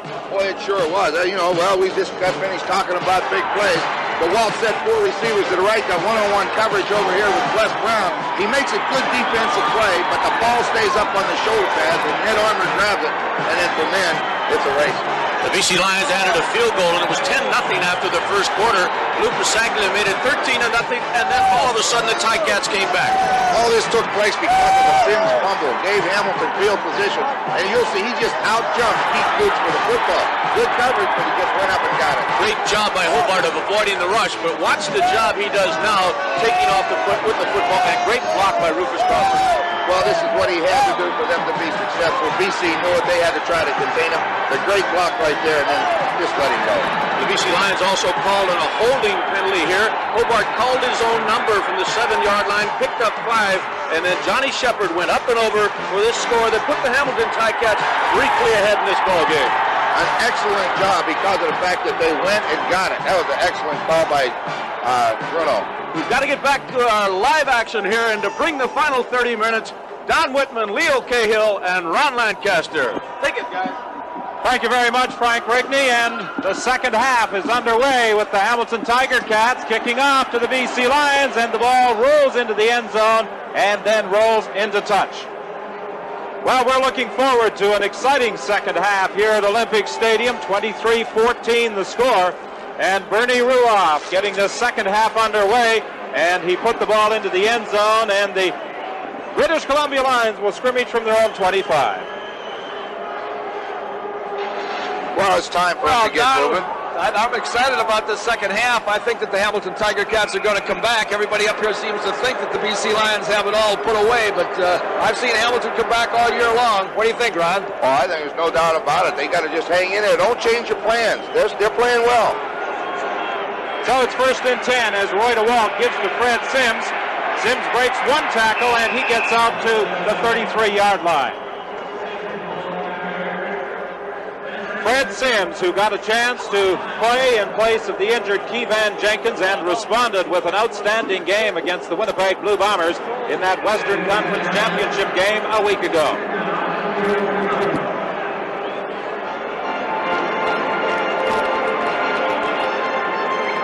Second and 2 for the Lions. Roy DeWalt indicating the count to his running backs. He fakes the handoff, fires incomplete. Intended for Rick Klassen, a little different twist by the BC Lions. That was a great play, really. They cleared the area out, cleared it out twice, and then he goes in on short yardage anyway. He just slides out into the open area. He catches the ball. It's a big gain, but he just didn't hang on. No reflection on Clausen, but in a situation like that, when you have to get the first down, I don't know that you throw to a guy that only catches the ball once or twice a year. Well, it is unusual, but that's usually the guy that's going to be open. That play by Lou Pasaglia late in the first half, where he anticipated Mitchell Price was going to get through to block the punt and then ran for a first down, could in the final analysis be a turning point in this football game. His third down punt to Rufus Crawford, and Crawford is upset at the 35-yard line. Well, let's see what the Hamilton Ticat offense can do in their first series of plays in this third quarter. Well, it's going to be interesting, Don, as the game progressed to see whether the BC Lions come out with the same kind of defensive strategy. Early in that ball game, they put people up on the ends of the line of scrimmage, defensive backs, shut down any opportunity for the quarterback to roll out, and played man for man, and then went to zone on second down. We'll see whether they do that in first down here. In the first half, Hobart in throwing the ball badly missed the target on a number of occasions. He has a strike with his first throw on this second half. Rufus Crawford on the receiving end for a gain of 7. Kevin Konar came in to make the tackle. 23-14 is the score. Rufus Crawford, Mr. Versatility as far as the Ticats are concerned. But he has had, as Pat, Leaf, and Frank pointed out in the first half, problems with injuries, but he can play a variety of positions for the Ticats. Ken Hobart dumps it off. It was intended for Steve Jackson, and it goes incomplete. So the Ticats send out their punting unit. Actually, it was the second time now in as many tries for both teams that they dropped critical first down plays. He could have caught that ball. He would have had a first down on it. And Hobart, as you see him roll to his right here, makes a good decision, but threw the ball a little bit behind the receiver. He could have caught the ball for the first down, though, Don. Darnell Clash, the lone punt return man, back in anticipation of this third down punt by Bernie Ruoff. He kicked the ball very well during the first 30 minutes. This an end-over-end kick, perhaps his poorest of the football game. Taken by Clash, he bobbled it momentarily. He's trying to get outside, but he is prevented from doing so by Rocky DiPietro.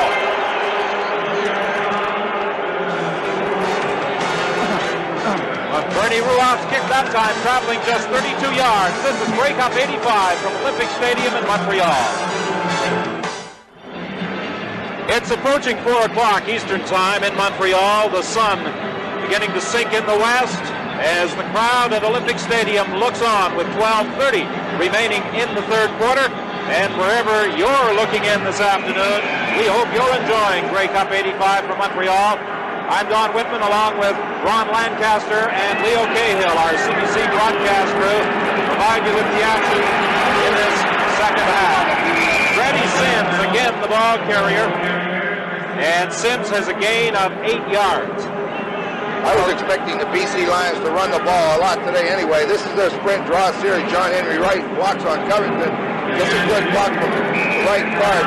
Williams Leonard comes through, and Sims picks up the yard. So I was kind of not surprised to see him run the football. They've got to move the ball a little bit, not the big plays. They're going to be shut those down on. Sims has now rushed for 43 yards. He gets the ball again for a first down to the 50-yard line, and he's stopped by the safety, Paul Bennett. Well, you know, all year long we haven't seen any teams that really had consistency with their running game, maybe other than the Winnipeg Blue Bombers with Reeves. But this afternoon with that front four coming through, we're watching Sandusky coming downfield now. It's pretty rough downfield on that one-on-one. With that big front four coming through there and putting a lot of pressure on the passer, it does, as Ronnie suggested, open up those slots in there for the run play, especially on that sprint draw where the quarterback looks like he may be going out to pass and then hands off. Because there's going to be a time in the second half when that big front four is going to get tired and those seams are going to open up, and at that time, a running back like they've got in there for the BC Lions, he can bust through there. Either one of them, for that matter. John Pankratz was the intended receiver. It is 2nd and 10 from the 50-yard line.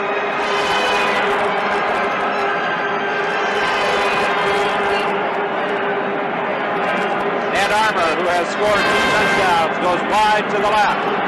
Roy DeWalt throwing it down the middle. It's incomplete. Paul Bennett, the safety, had a glorious interception opportunity. Well, you see, Don, what we said early in the game and all week we talked about the linebackers of the Ticats getting deep. When they get deep, the quarterback, that is a tough throw to put it over the top and down in. And watch, it's just too far. You'll see the linebackers underneath it. It goes over top the receiver's head, and Paul Bennett just drops an interception. Well, we've seen him all year long stand in that center field position and make those interceptions, and that's one that he really wanted. So Lou Pasaglia stands at his own 35 for this 3rd down punt. Rufus Crawford takes it at his own 21. Nowhere to go. British Columbia has done a good job in coverage on those special teams, and those special teams were a key ingredient in their victory over the Winnipeg Blue Bombers last week. Well, I know that's been one of their key ingredients all year, but as today, I believe both teams have done a good job. Ed Gadavekas has done a great job for Hamilton. Neither team's been able to get what they want out of the special teams, and that's a good credit to the defense. Paul Bennett, Toronto, Winnipeg, back to Toronto, traded briefly to Edmonton. He never suited up with them, played with the Hamilton Tiger Cats this year, and wound up winning the Shenley Award as the country's outstanding Canadian player. He was nominated in 2 categories. He lost the other to Winnipeg's Ty Jones. Rick Clausen gets through to sack quarterback Ken Hobart. This to me has been the difference in the football game today. The BC Lion front four have been able to get more pressure on DeWalt or onto Hobart. They haven't been able to get to DeWalt too much. Once again, they try to keep him inside. You see Parker chase him inside, and there's Clausen to make the tackle. They've been getting by those offensive linemen in Hamilton. One thing about the BC Lions front four is that they have the quickness on the inside that Hobart can't step up inside them like he has done against a lot of teams. 2nd down play. Hobart over the middle. The pass is complete, but Steve Stapler is stopped about 4 yards short of the 1st down by Larry Crawford. What they want to do, they try to throw a swing pass out to the right on a screen, and Stapler is the alternate receiver. He finds the hole, Hobart finds him. It's just too bad he didn't get the 1st down. Larry Crawford made the hit. So once again, Darnell Flash, number 1, the old man now with his 3rd down punt. And the British Columbia Lions, on most occasions, except on that one play where they were back at their own 6-yard line, have enjoyed pretty good field position each time they have started an offensive series. Class fumbles the football. Who's got it? British Columbia managed to retain possession as the ball bounced away from Darnell Class. You know, that's just about the place they fumbled before. This is Grey Cup 85 from Olympic Stadium in Montreal. I've got James Quick Parker with me. James, you took a hit late in the 1st half. What happened? When the ball was out, a lot of the guys was jumping around. I just happened to be on the bottom of it. I got the worst of it. Basically, it was just I just got hit from being on the bottom of the pile. The Lions seemed to lose some momentum late in that 1st half, but you got it back. Yeah, you know, they're a good team. They're playing hard, and we trying to get control of stuff because the momentum do shift. We're just trying to keep the most of it. Good luck. Thank you. Roy DeWalt faking to the outside, now throwing deep, incomplete. Intended for Ned Armour, who is being covered by Donovan Rose. Talmadge Ned Armour, his given name. Talmadge, he prefers to be called Ned. He replaced Mervyn Fernandez. What pressure he came into that Western final under. He responded with a brilliant performance, and he has 2 touchdowns in the Grey Cup game. Well, that's about all you can say. The guy does have the great speed, and you just crowd him, and he's gone. So he's got to be a threat in about 20 yards on stops and hooks. Second and 10. The ball is at the Lion 43. They lead 23-14. There's the handoff to Glenn Sims. And Sims is going to be stopped short of the first down at the 49-yard line by Leon Lescavage. You know, Don, you talked about Murph Fernandez not being in the ball game. Congratulations to Murph Fernandez and the rest of those Shenley Award winners the other night. Paul Bennett, Tyrone Jones, Nick Mastai, and Mike Gray. And I was really impressed at that show the other night by how each of those guys spoke and how well they conducted conducted themselves, I should say, in front of that huge audience. Now you'll see the reverse right there. Well recovered by the Hamilton Tiger Cats. Third down kick by Lou Bisaglia. He hangs it high.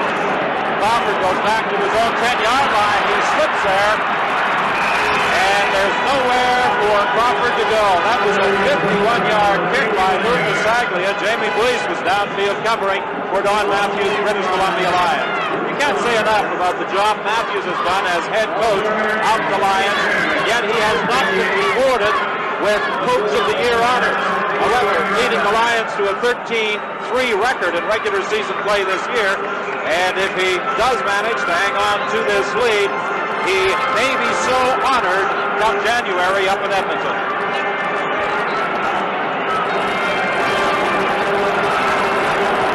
Hobart, difficulty picking out a receiver, and Rick Klassen is there for the tackle. Sacking Ken Hobart, and Rick Klassen appears to be intent upon earning that Outstanding Performer Award from this 1985 Grey Cup game as he did in '83. Well, go ahead now. He wanted to throw an out pattern to the right side, and when the man was covered, those outside ends forced him inside, and there's Klassen waiting on him. But Klassen has had an outstanding year. Talking to Don Matthews during the week, he felt he's played well all year. And I think, Ron, the big difference again, the inside of that defensive line of the BC Lions have the quickness that they're taking any kind of stepping up away from Hobart. He just doesn't have the opportunities he's had a lot during the season of stepping up inside there and running. They just recover off their blocks and make the tackle. Johnny Shepard stopped by Kevin Konar. It was second and 16 for the Ticats. There you saw James Parker loop real wide to the outside. That inside seam was open, but they needed too many yards. You're not going to run for that many yards. BC was content. They'll let you have that, make the tackle, get good field position. You hit it right on the head. The Lions have had great field position most of the day. And they're going to get great field position again as Bernie Ruoff is kicking from his own goal line. He's had a lot of work this afternoon. He has already punted the ball 10 times. Now, speaking of field position, as long as they can keep the young quarterback in a dangerous position on the field, he's very subject to make mistakes, and Donnie Matthews knows that. Darnell Clash looks for a couple of blocks. There are penalty flags as Clash is stopped by Randy Ravansky. It appears as though the call will go against British Columbia. A 48-yard punt that time by Bernie Ruoff, but the return of Darnell Clash will be wiped out by a holding violation. That 10 yards that they're going to lose right here on the penalty, you don't like to lose those. BC number 31. First down. You don't want to lose that because they had the ball at midfield and you got a short distance. Every time you exchange ball, you want to gain field position. Off to Freddie Sims, and Sims fights his way out to the 45. Leon Lescavage was there to make the tackle. Freddie Sims is a little different runner than the man he replaced, Keevan Jenkins. Sims seems to have more strength. He's able to drive straight ahead, where Keevan Jenkins was more of a fancy runner. He was quick. Keevan Jenkins is real quick. You give him a hole, he's gone. Sims can run inside or outside. He comes from University of Oklahoma in his third game. He's a power runner, 210 pounds. Over the middle, the pass is complete to John Pancratz. And Pancratz fights down to the 34. He caught that pass between the two linebackers, Ben Zambiazzi and Leo Azarens, and he took it down to the 34. A gain of 32 yards for John Pancratz. You know, I think that the Hamilton Tiger Cats have to get close in this third quarter. The big reason that they're going to have to get close is we see DeWalt go back get it down there to Pankratz, and this is the guy that I picked before the game as the dark horse because he can get in there and get into those seams and catch the football, and he can run with it when he catches it. But I think that the Hamilton Tiger Cats got to stay close in this third quarter because in the fourth quarter, if they don't, that front four are bound to be tired. And when they get tired, they're going to get reckless with their rush. And at that time is the time that those running backs are going to get up inside and sustain the football, keep it away from Hamilton. They're not going to be able to get the football. A gain of 3 at 2nd and 7 on that carry by Fred Sims. DeWalt throwing deep. Incomplete. Ron Robinson was covered by Howard Fields. Great coverage. He was there. He just got that right arm out, knocked it away. 5:18 is the time remaining in this third quarter. It's still 23-14. The BC Lions leading Hamilton. There you see, just at the end, it looked like Robinson might have had a shot at that right arm come out underneath. That's what you got to do. Get on him close and stay on him. Took a pretty good hit after it. Grover Covington, you know he's always close. Another field goal attempt by Lou Pasaglia from 37 yards out. And again it's good. And the BC Lions stretch their advantage over the Ticats to 12 points. This is Grey Cup 85 from Olympic Stadium in Montreal.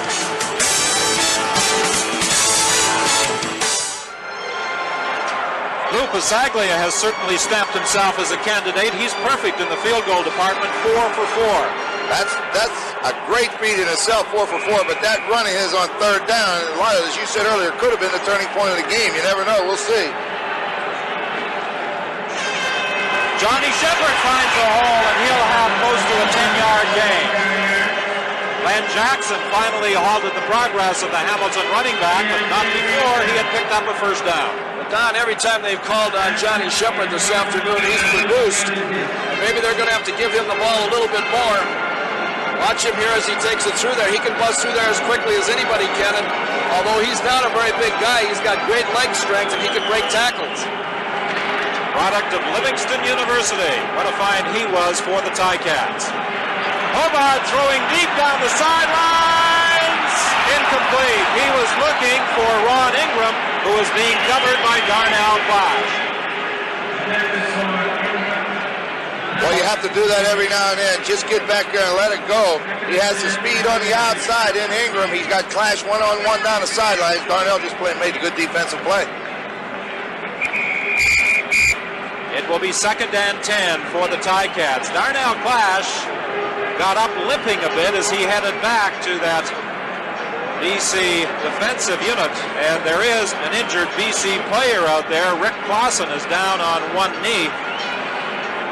Product of Simon Fraser University. And how the British Columbia Lions have reaped the rewards of the football program at that school.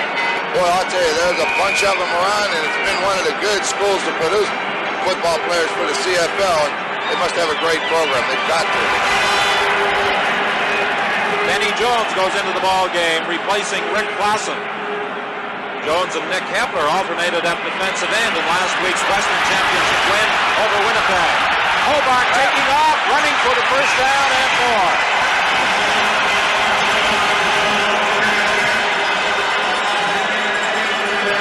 The Lions went to that zone defense again, and when they do that, it's going to open it up for Hobart. They're going to shut down the pass, but it's going to allow him to just take off and run with it. I don't think very many people know just how fast he was because Glenn Jackson had the angle on him that time, and he still beat him to the sidelines. 15 yards on that carry for 91 in the ball game, and he has clearly demonstrated this afternoon why he ran for almost 1,000 yards during regular season play with the Ticats. He is a skilled runner. They were after him with the blitz. The pass is intercepted. Kevin Konar grabs it and is hauled down at his own 44. The blitz was on, and Hobart would like to have that one back. That was a screen middle that time. He had all the blockers and everything set up right there. The unfortunate thing was that he threw the ball right into the red shirt hand. It came with a safety blitz for one of the first times today. At least I haven't seen it.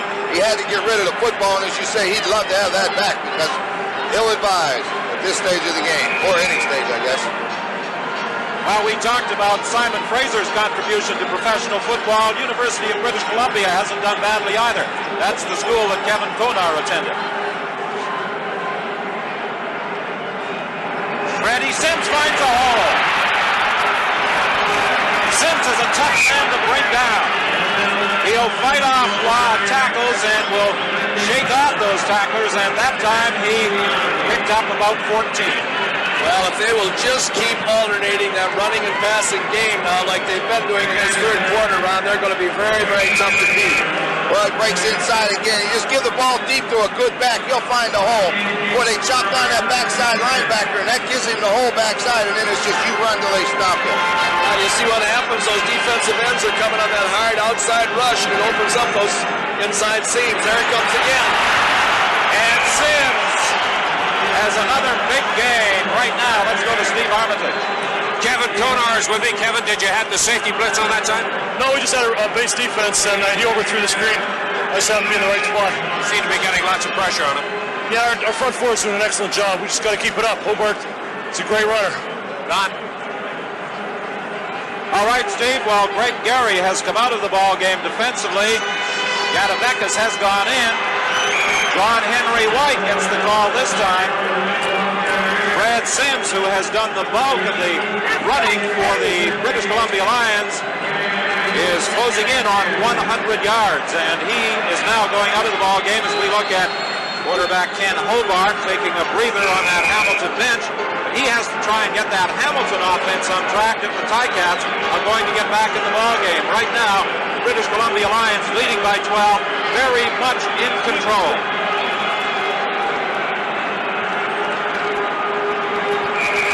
Right a wall on the short yardage play will be close. He was stopped by Leon Lescavage. Don Matthews had sent in the short yardage offense.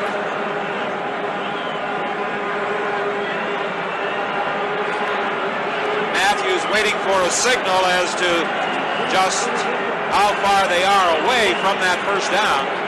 And he calls John Pankratz and Ron Robinson back to the bench while they bring out the chain to measure. I think he's going to be a little bit short on this. The wall couldn't fall forward. They grabbed him and pulled him back.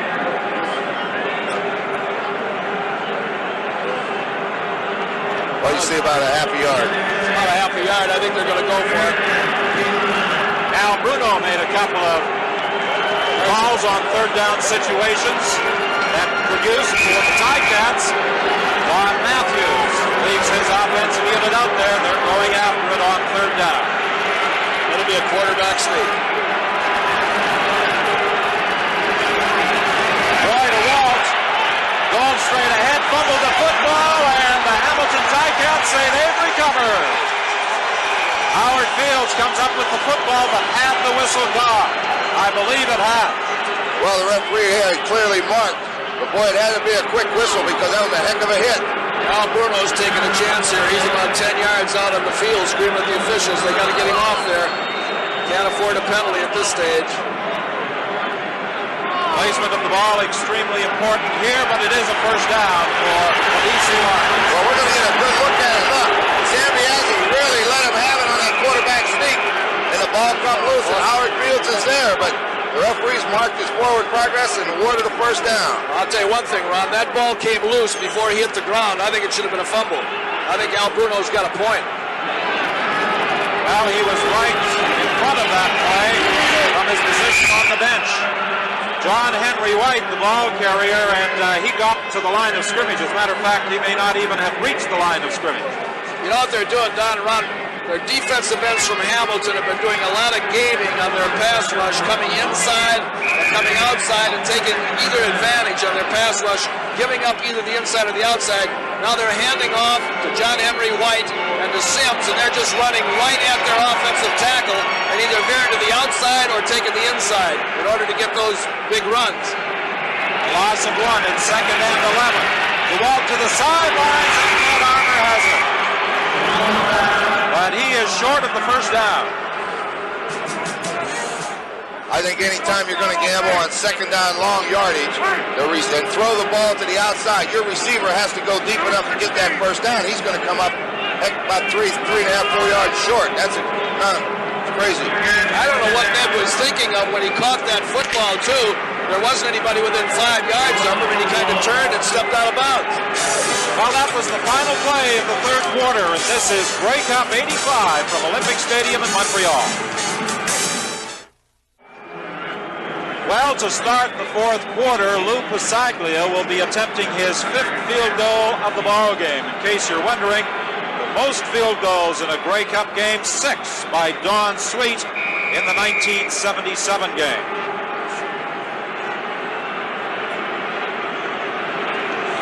"27-yard effort. It is good. And Pasaglia is 5 for 5.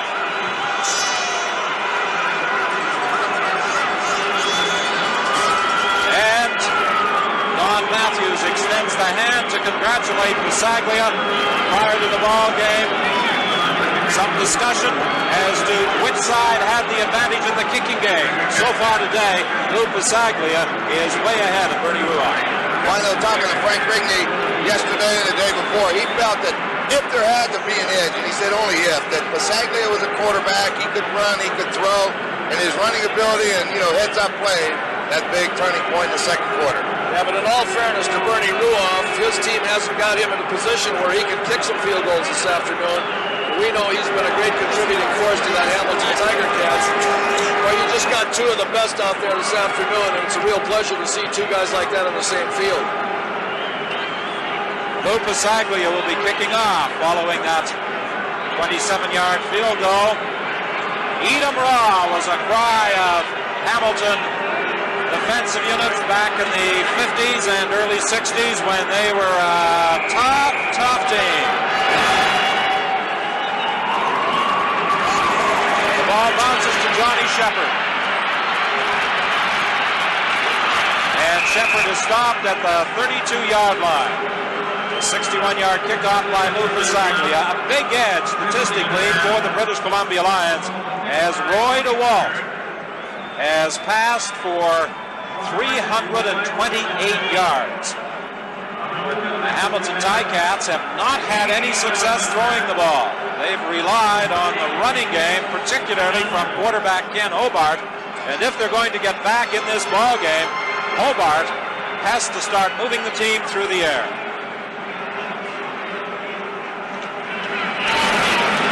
He gives to Johnny Shepard, and Shepard has a gain of 5. Now let's go down to that Hamilton bench and Bill Stevenson. Grover Covington, one of the finest linemen in the business.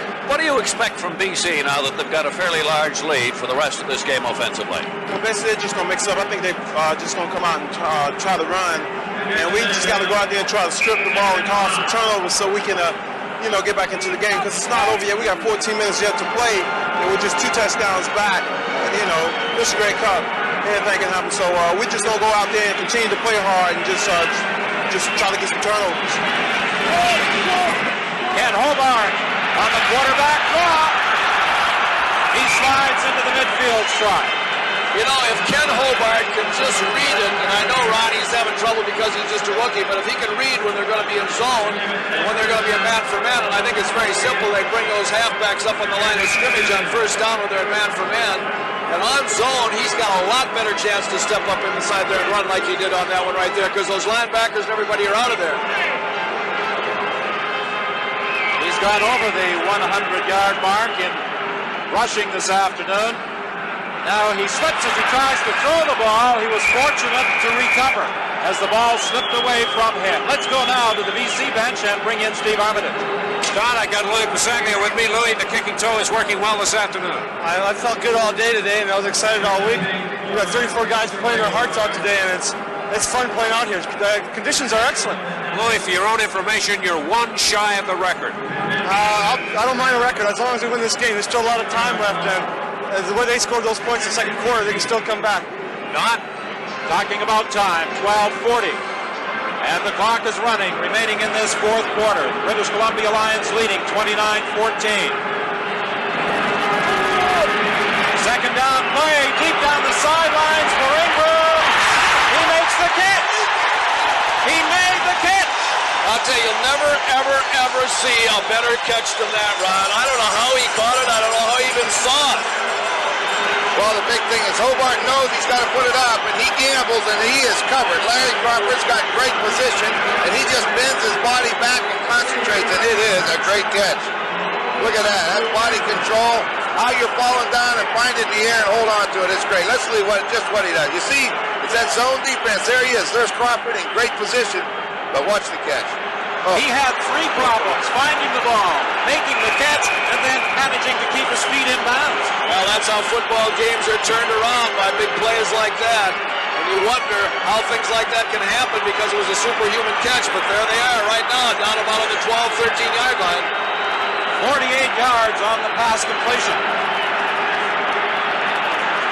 Hobart over the middle. He hit the crossbar. Just as well he did, because Glenn Jackson's going to intercept that pass. What he needed to lay it up. The guy was open. You got 25 yards back there. Throw it all the way back. Hobart has hit on only 7 of 23 attempts for 125 yards. You see what Ron is talking about right there, Ron, and I know that you've directed a lot of passes like this in your career. When you've got the guy with the deep end zones that they have in Canadian football, you don't want to rifle it in there, just lay it up in the air and let him run under it. 2nd and 10. The ball is at the 13 with 11:47 remaining in the game. Hobart will try and run this. He won't get a chance as Mike Gray, with help from Nick Hepler, makes the tackle. Well, you can't say too much about the way the BC Lions are playing defense. That time the front 4 did it. We're going to get a good look at it here. Hobart sprints to his left. You see the ends are real wide. In fact, you can't even see Hepler. Now he tries to run outside. Gray's there, and Hepler's just sitting there waiting on him when he comes back. A lot of ends will, they'll jump back inside and get beat. Hepler waited. I'm sure everybody could see how they all kept their lanes in there, kept themselves in a position that if you did step up inside there, they could recover inside or outside to make that play. And that's what you call disciplined defense at that point. Bernie Ruoff will be attempting a 26-yard field goal. Penalty flags on the play prior to the ball being snapped. There was movement at the line of scrimmage. I believe it was against the BC Lions. Offside is the call as Don Matthews looks on intently. It's a football now! However, I don't think it will alter the situation as far as the Ticats are concerned, because they will still be 11 yards short of moving the yardsticks. Offside, BC number 77. 3rd down. Mike Gray was the man who jumped prior to the ball being snapped. So Bernie Ruoff will be attempting this field goal from 5 yards closer to the uprights, kicking it from the 21.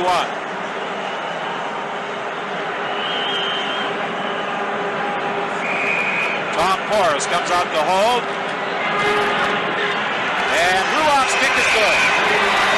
And that counts for the 11 remaining in the ball game. 29-17 is the score, and this is Grey Cup 85 from Olympic Stadium in Montreal.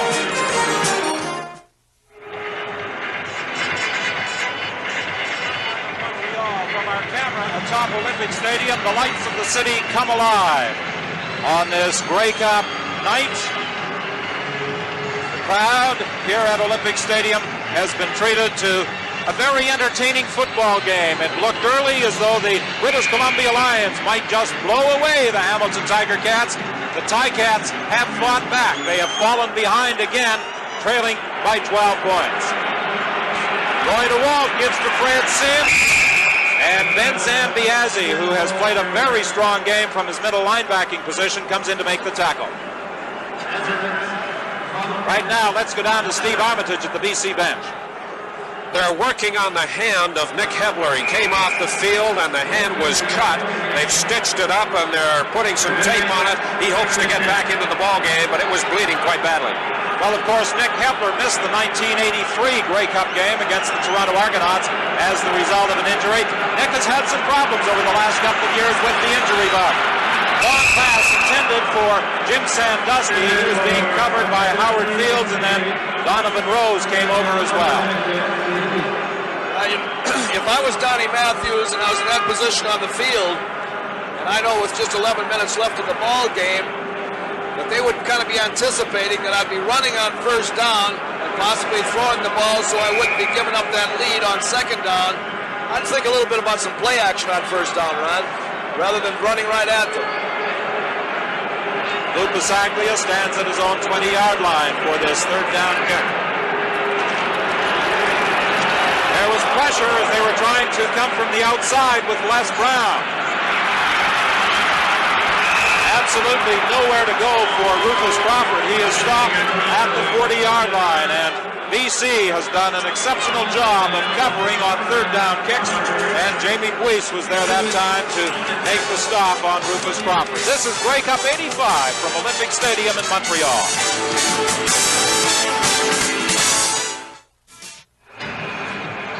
As the Ticats prepare to scrimmage from their own 40-yard line, that injury Steve Armitage talked about to Nick Hebler is keeping the defensive end out of the ball game, and he is being replaced by Benny Jones.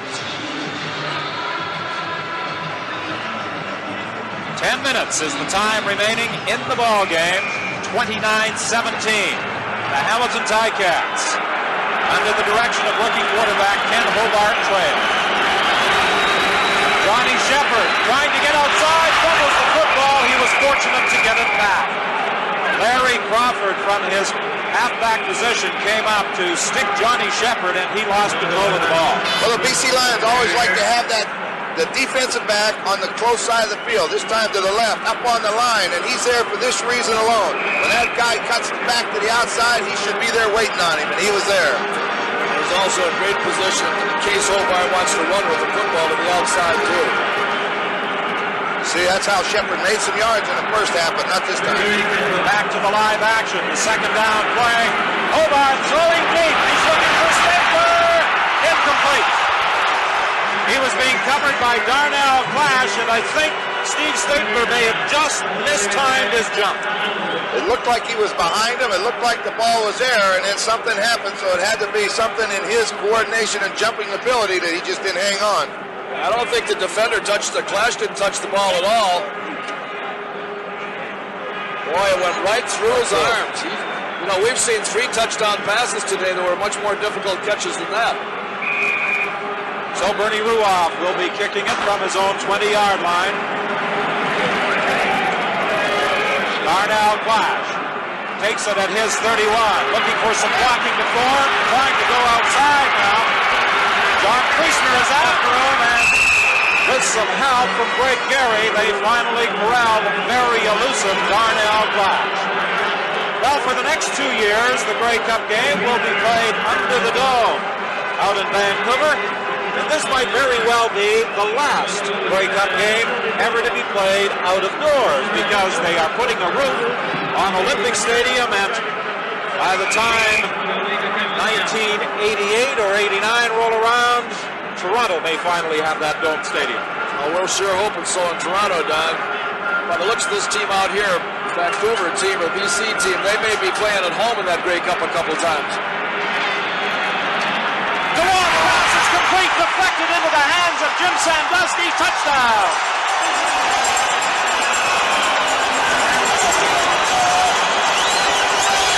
I believe it may have been Mark Streeter who deflected the ball into the hands of Jim Sandusky. And as in his hometown in the state of Washington, as those folks look in this afternoon, they'll be doing some cheering. Well, I don't know, I thought it was Paul Bennett, but we're going to get a look at it. But when things are going right, they go right. But watch, right down the middle.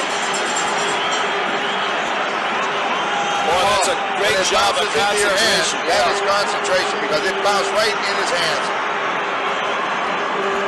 A 66-yard touchdown from Roy DeWalt to Jim Sandusky. 35-17. The BC Lions are now in front. Tremendous concentration on the part of Jim Sandusky to grab that deflected throw. Point after by Pasaglia. Penalty flags on the conversion attempt. And I think it will go against Hamilton. Hamilton number 15. Decline. Robert is good. So the convert holds, and British Columbia Lions are totally in control of this football game with 8:26 remaining. This is Grey Cup 85 from Olympic Stadium in Montreal. Jim Sandusky, super job of concentration. Thank you. First of all, I'd like to thank the Lord for everything He's given me. And, this is the greatest game right here, the Grey Cup, and we've just been playing great. You think they'll be watching in the state of Washington? Oh, yeah, back in Othello, I'd like to say hi to my mom and dad and my sister Nancy in Colville, the rest of my brothers and sisters. Okay, Jim, thank you. Don? Well, that saves the price of a phone call. Jim Sandusky with that 66-yard touchdown. And on this kickoff return, Rufus Crawford fights his way out to the 39-yard line, and Darnell Clash was there to bring him down. Well, the roof at Olympic Stadium, and on the left of the screen you see the piece of architecture that is rising and will eventually provide the cover for the hole in the Big O.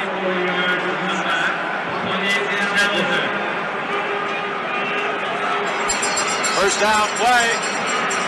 Johnny Shepard trying to get outside, and he'll get a first down, being forced out of bounds at the 54-yard line by Darnell Clash. Well, you're going to see some good gains now on the running game, because the only way the Hamilton Tiger Cats can win is put the ball in the end zone, and you're going to have to go through the air because you can't use up this valuable time. So the Lions are going to give you these now. I think you're going to see the Lions go to a lot more zone defense right now.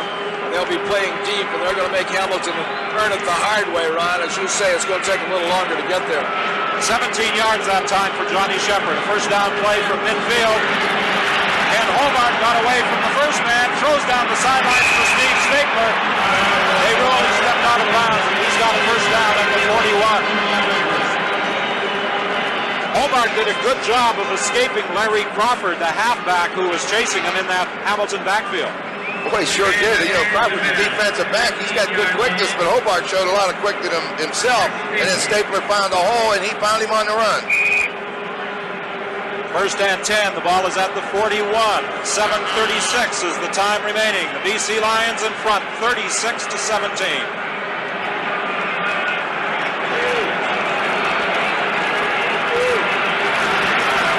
Hobart almost intercepted. He was looking for Rocky DiPietro, and Larry Crawford had the best position on that throw. Well, he had to take a lot off of it because he was tackled at the last moment. He couldn't get his follow-through in, and actually threw it right into Crawford's hands. Once again, it was Rick Klassen, the guy, but look at that. If Crawford picks that off, it's going to be between him and Stapler to the goal line, because the quarterback was down, and he's usually your last line. Second and 10. The ball is at the 41. The Ticats desperately have to come up with some points here. They have hopes of winning this 1985 Grey Cup game. Hobart completes the pass for a first down as he finds Ingram again.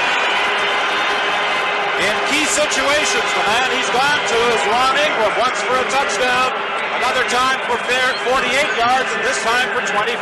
You know, the knock against Hobart early in the season was that as soon as he made up his mind that he was going to run, he'd pull the ball down and he'd run come hell or high water.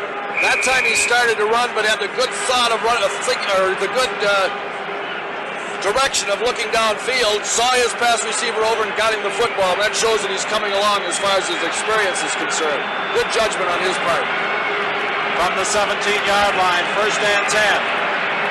Hobart's pass in and out of the hands of the intended receiver, and Steve Stapler had a great opportunity to put the Hamilton Tiger Cats right down to the 1-yard line. On this kind of pass, you want to throw it low, but about belt high is ideal, where he can get it, get the feet under him and run. When he gets down there that low, it's a difficult catch. It will be second and 10 from the 17.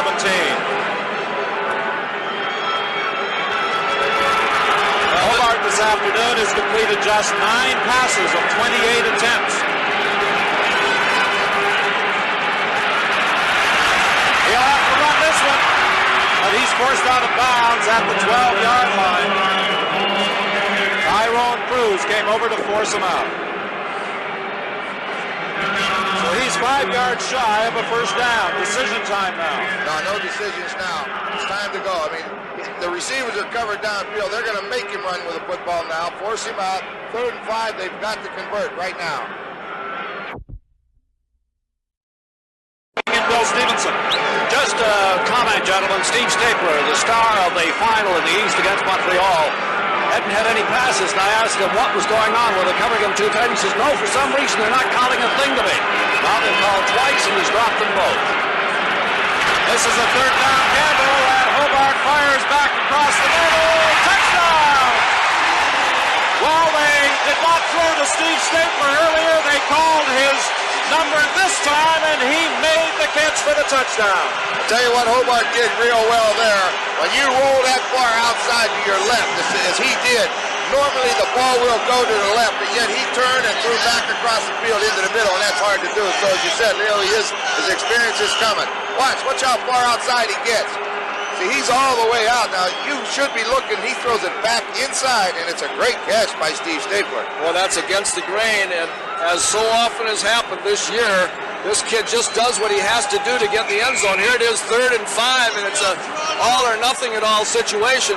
Normally it should be a field goal situation, but they got to go for the points. All he does is get him in the end zone. And Stapler made that catch with Darnell Clash coming up over his back, and Bernie Ruoff adds the point after.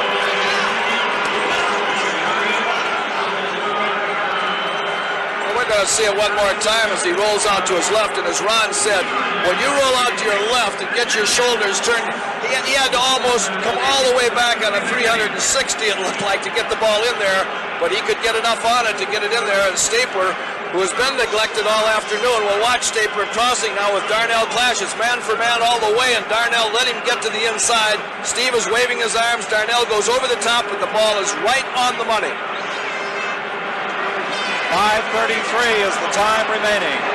Steve Stapler of San Diego making the touchdown grab on a good throw by quarterback Ken Hobart.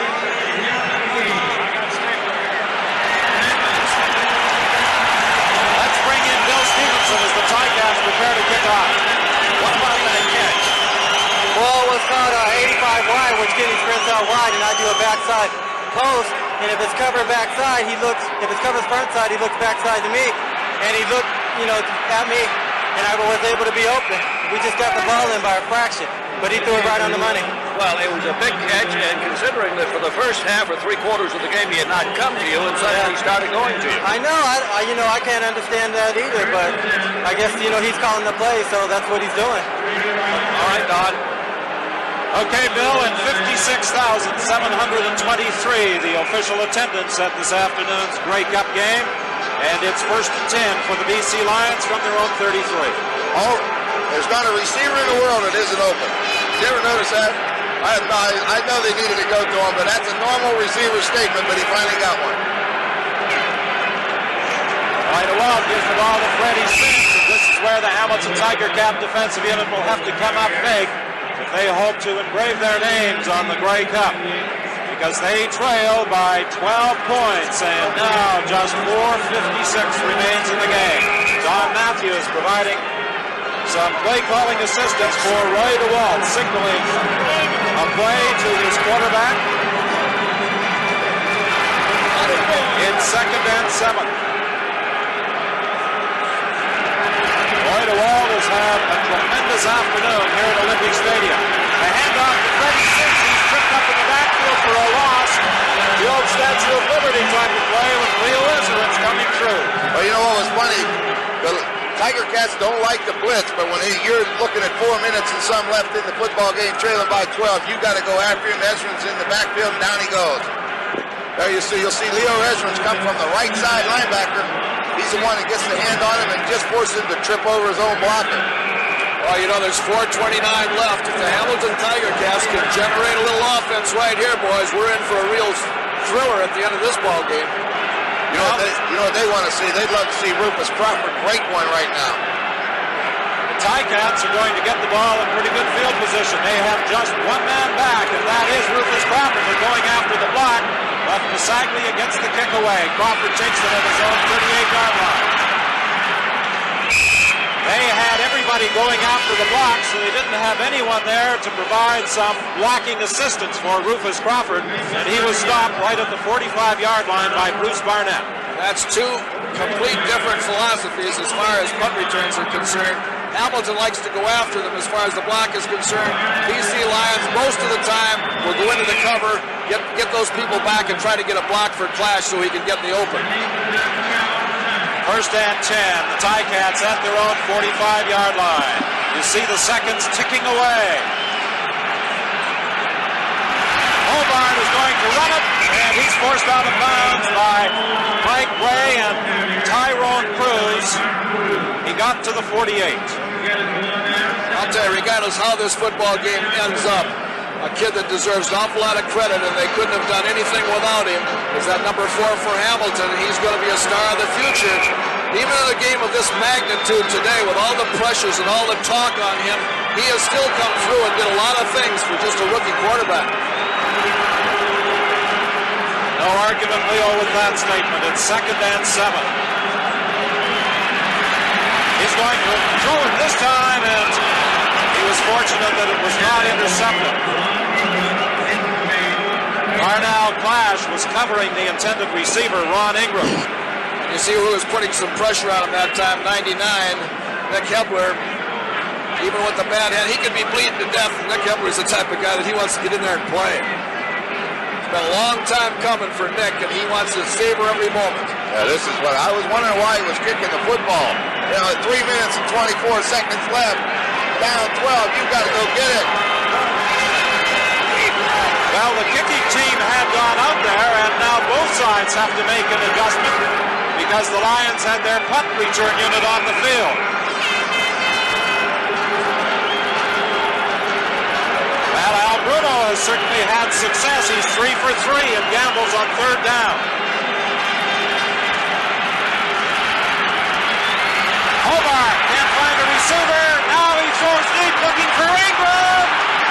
Oh, Ingram had it deflected away from him just at the last second by Larry Crawford, or it could have been 6. I'd like to see a replay because I don't know if it was. This is Grey Cup 85 from Olympic Stadium in Montreal. Well, night is falling over the city of Montreal, and as it grows darker outside Olympic Stadium, the chances of the Hamilton Tiger Cats winning Grey Cup 85 also grow darker. Well, if Ingram could have caught that football with 3 minutes left and down only 6 points, it would have been a heck of a finish. But that, as it turns out, now they got their work cut out for them. I'm not too sure you're not right, Ron. I'm not too sure that Crawford touched that ball. It might have gone right through Ingram's hands. After that sensational touchdown catch he made, he was really berating himself for not catching that one. 1st and 10, British Columbia. The ball is at the 48 of the Hamilton Tiger Cats. Roy DeWalt glancing back at the 22nd block, taking as much time as possible before getting the play underway. He gives to John Henry White. The BC Lions can now taste that Grey Cup. At home 2 years ago, it appeared as though they were on their way to a Grey Cup triumph, but a second-half comeback by the Toronto Argonauts deprived them of the opportunity, and last year they lost the Western Final at home to the Winnipeg Blue Bombers. And this year, Roy DeWalt and his teammates are attempting to make the most of their year, and of course would not be complete after a brilliant 13-3 regular season performance if they did not sip champagne from the Grey Cup. And you know what Donnie Matthews is thinking right now? He's saying we got to play it safe for one more play, and then we're going to punt the football, and we're going to make Hamilton take that football almost 100 yards against the best defense we think in Canada. Ben Zambiazzi was hurt on the last play. John Priestner has gone in at middle linebacker.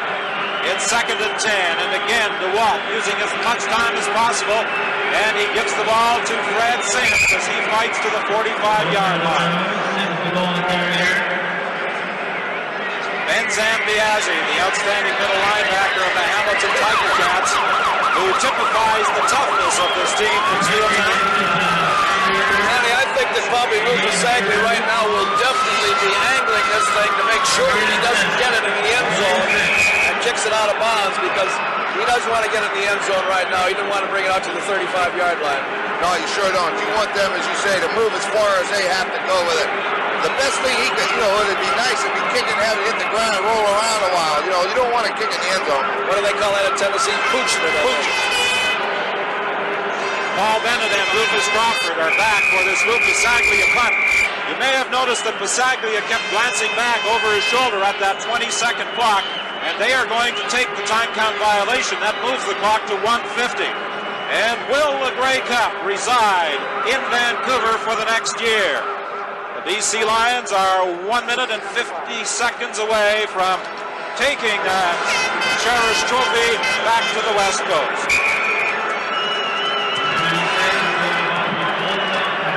Lou Pasaglia now stands at his 40-yard line. This time, of course, the clock will not start until the ball is snapped. He is going to try and angle it out, but it takes a bounce and is grabbed by Paul Bennett, and he goes down at the 29-yard line. Kevin Konar was downfield to make the tackle. A year ago, Al Bruno's team went into the Grey Cup against the Winnipeg Blue Bombers as decided underdogs. Even though his team was not favored this year, Bruno and his Ticats felt they had much more of a chance of winning the Grey Cup, having benefited from last year's experience. Well, as Al said all week, last year we were happy to get there. This year we want to win it, and it's a great attitude because most of these guys were there.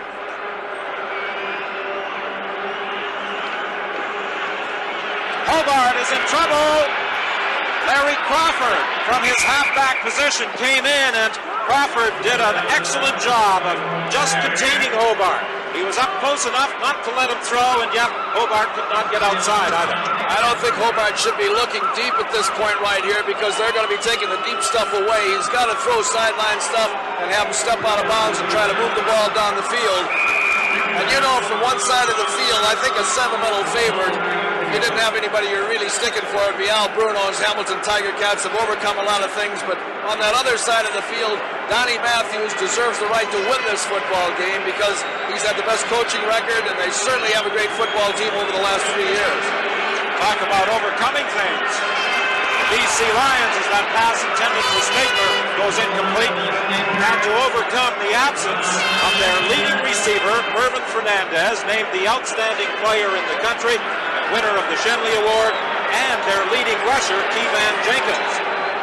Well, Ned Armour certainly filled in well for Merv Fernandez, and I think this guy, Freddie Sims, has got a shot to be one of the better running backs. He's got the power, but he's got speed also. So, it's amazing. The BC Lions have said all year to have the best people in the country, and they show it when they lose 2 key guys and keep it going. 1:30 is the time remaining. The third down gamble by the Hamilton Tiger Cats. Hobart looking for someone to throw to. BC did an exceptional job of defending. And the Hamilton Tiger Cats turn the ball over on downs as Glenn Jackson gets to the quarterback. They have dropped 8 people back to defend against those Hamilton receivers. Well, Don, this goes all the way back to the time when Donnie Matthews was the defensive coach with the Edmonton Eskimos. He's always believed in defense. He started his first 2 years with the BC Lions, winning almost entirely with defense.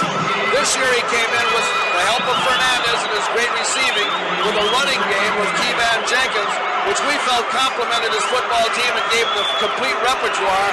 But when it boils right down to it, the final analysis, again today, it's been his defense that's really come through for him. And Don Matthews has reason to smile. The head man of the BC Lions sends out the offensive unit with 1:15 remaining. First down play from the 38-yard line, and John Henry White couldn't go anywhere, but the Lions really aren't concerned. They lead 36-24. And as referee Jake Ireland moves away from the ball, the clock will start to run. Yeah, they're not really concerned with gaining yards or anything else. As long as you keep the ball, they can't score, and that's all they're concerned with. Roy DeWalt looked twice to the sidelines of Donnie Matthews. Donnie Matthews, I'm sure, gave him the run signal. Keep that ball on the ground, run with it, kick it. and let us defend them again. Roy DeWalt having his most successful year in his CFL career, throwing for more yards, completing more passes, having a 27-12 touchdown to interception ratio, passing for more yards than at any other time in his career, and having a brilliant Grey Cup game as well. A performance equal to his outstanding accomplishment in the Western Final against the Winnipeg Blue Bombers. I think they're going to, looks to me like they're going to give Pasaglia a chance to tie that Grey Cup record with a field goal. I think that's a good move. You know, you don't get to too many Grey Cups, and if you ever have the chance, it'd be nice. This is Grey Cup 85 from Olympic Stadium in Montreal.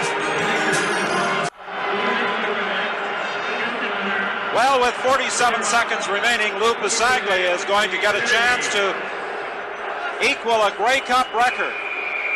A 41-yard field goal try. Don Sweet established the record in 1977. This kick is short and off to the side. It will go as a single point. 37-24 the score. BC Lions now just 40 seconds away from winning the Grey Cup. I'd like to say to Leo Cahill and Ron Lancaster how much I've enjoyed working with you two gentlemen during the course of the season, and I think you will agree with me that we have enjoyed this union of the CTV and CBC networks for our Grey Cup coverage with Pat Marsden, Lee Pedersen, and Frank Rigney. You know, Don, there's been a lot of criticism by certain people as to what happened in the CFL this year, but there's certainly the culmination of this game today. The two teams that played in the game, and as you said, the association all year long has been a fruitful one, and I've really enjoyed it too. How about you, Ron? Oh, it's been fun. I love to be around the game. Well, Tom Porras is in there at quarterback, replacing Ken Hobart for these final few seconds.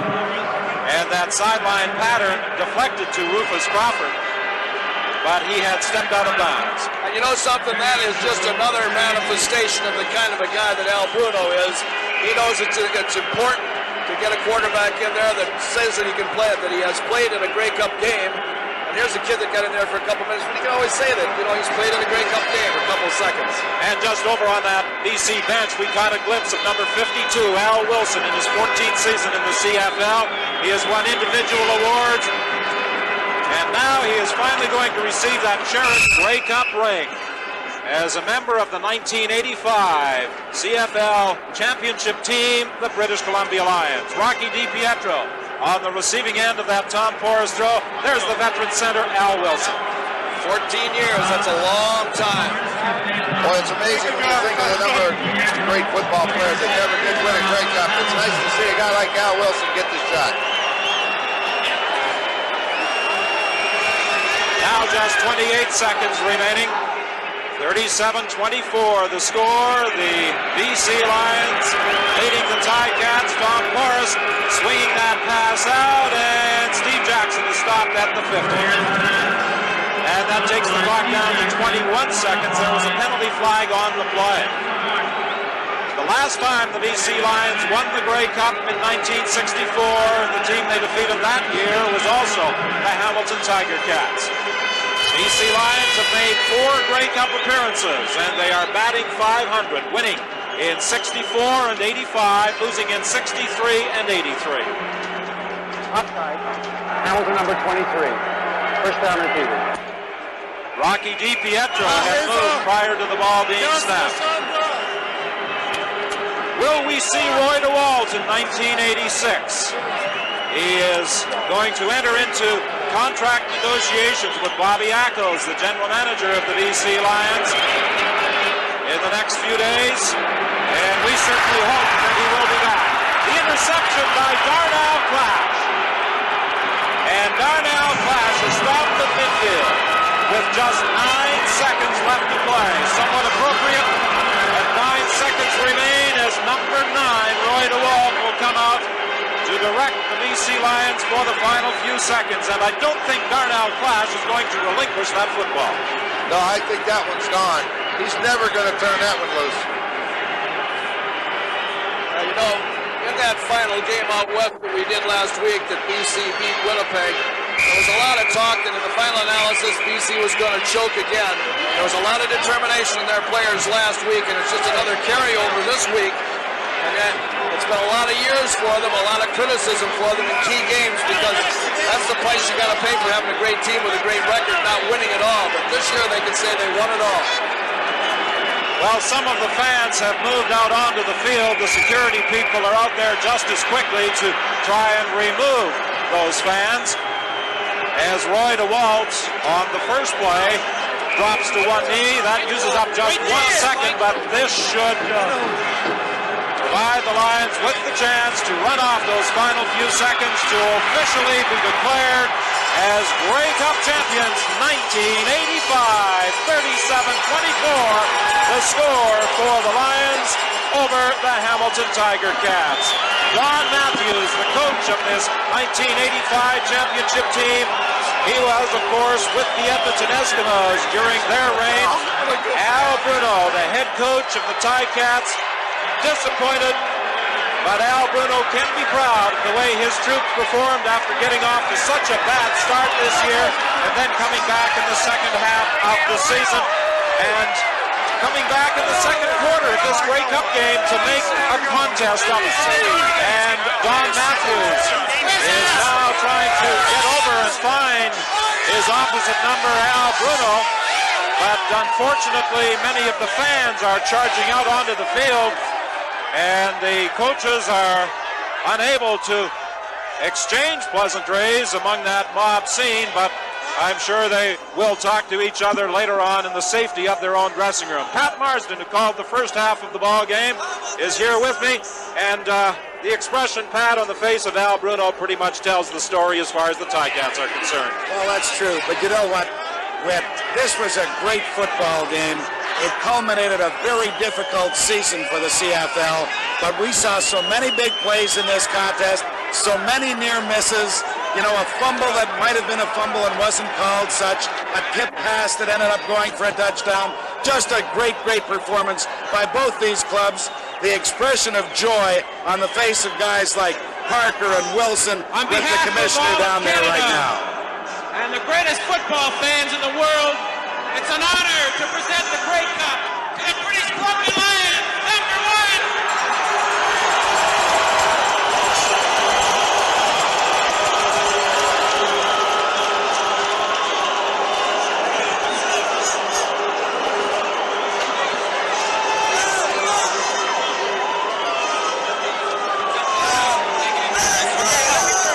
Security right here. Okay. Hey, I'll go. Get around me.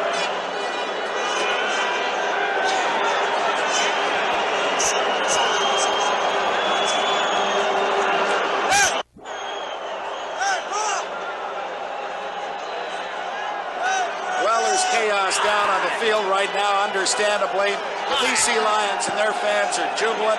They haven't won this great trophy since 1964, but they are full value for it in 1985. They had the best record throughout the 1985 campaign, 13-3. They won last week's Western Final 42-22. They are just exuberant and joyful at their 37-24 victory here this afternoon. But it was a great football game. And Hamilton Ticat fans have absolutely no reason to feel ashamed. Their Eastern champions came into the Big O this afternoon, and I'll tell you, they came within inches of pulling off a great upset because, you know, there were passes that just missed by an inch. But I thought it was a great classic. You know, a lot of the football fans in Vancouver this year have booed Roy DeWalt. And Roy DeWalt told me the other day, as he told you, it goes with the territory. They booed every quarterback out in Vancouver, including Joe Kapp. He said, you have to accept it. Last week, Roy DeWalt, I thought, had one of his best games ever in this 1985 season, under tremendous pressure against the Winnipeg Blue Bombers. He responded again this afternoon, passing for almost 400 yards in the Grey Cup game. Roy DeWalt has responded to the pressure in the two most important ball games of the year. But that whole organization has. I mean, when you take Bobby Ackles, the general manager, and Don Matthews, they've maintained consistency in the operation of their football team. They were able to come up with replacements for both Mervyn Fernandez and Keevan Jenkins. I mean, what more can you say? Let's go to Brian Williams. All right, thank you, Pat Marsden and Don Whitman. An outstanding football game. These two teams met in 1963 and 1964. Remember, in '63, Angelo Mosca put Willie Fleming out of the game in Vancouver. The Ticats defeated the British Columbia Lions. In 1964, the Lions came east to Exhibition Stadium in Toronto, and Joe Kapp and Willie Fleming gained a measure of revenge over Bernie Filoni and the Ticats, and today they win over Hamilton again. Stay with us. We'll go live to the dressing rooms. This is Grey Cup 85 from Olympic Stadium in Montreal.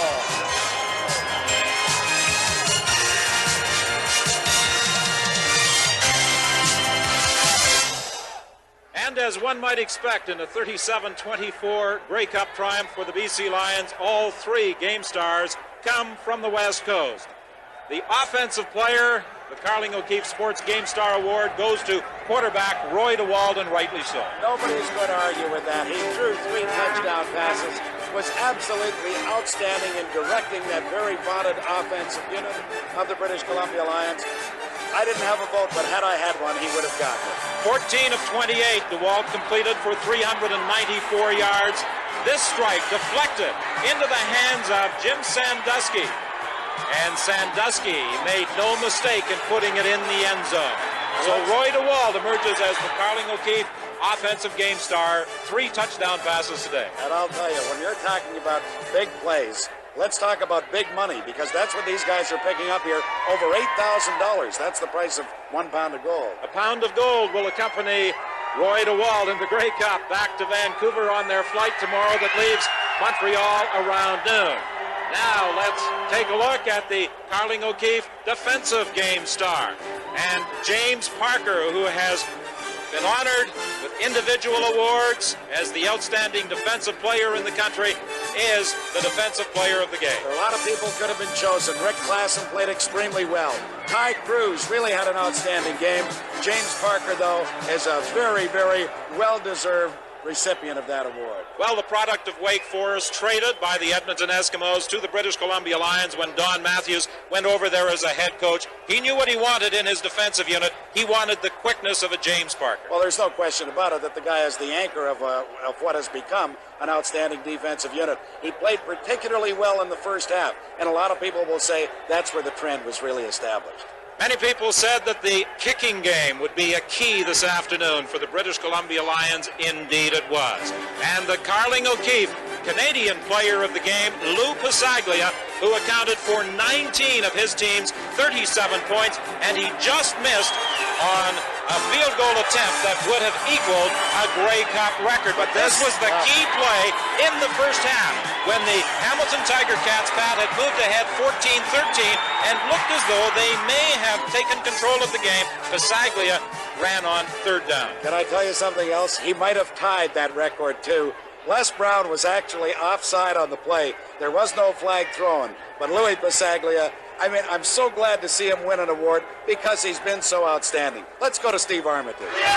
Thank you very much, Pat. I'm here with Roy DeWald. Roy, congratulations. You've just had a swig out of the old mug. How did it taste? It tastes real sweet, I tell you. It's been a long year. First and foremost, I thank God for being here because it's been a rough year in spite of everything. We hung together, we hung tight.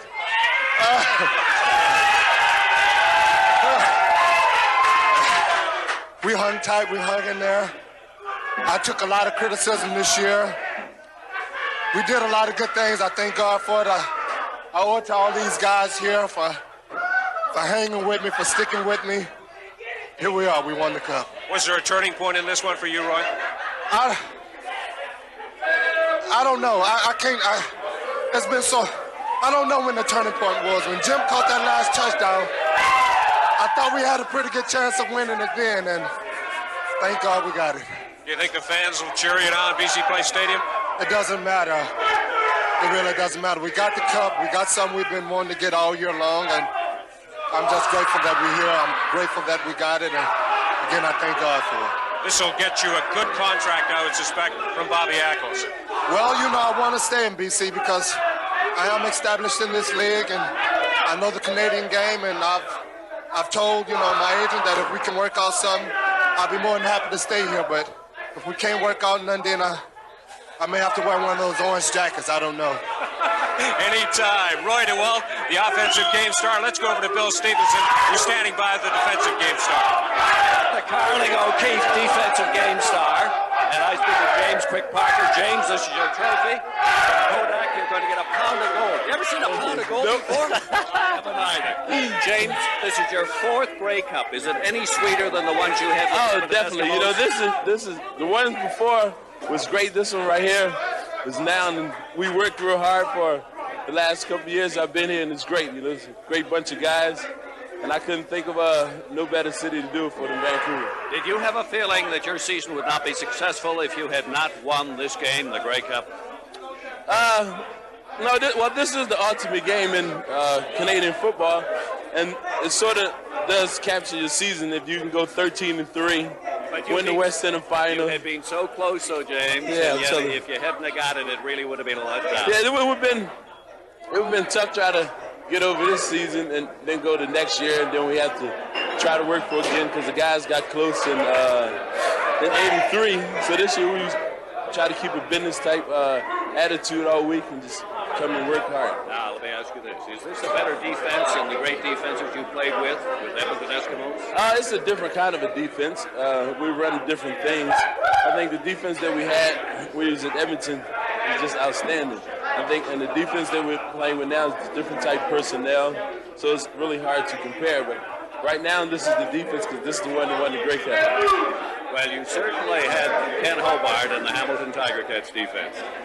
We were definitely trying to keep him contained. We figured we couldn't totally shut him down, but we figured we could just contain him 50% of the time. The guys in the back could do their job and get an offensive ball.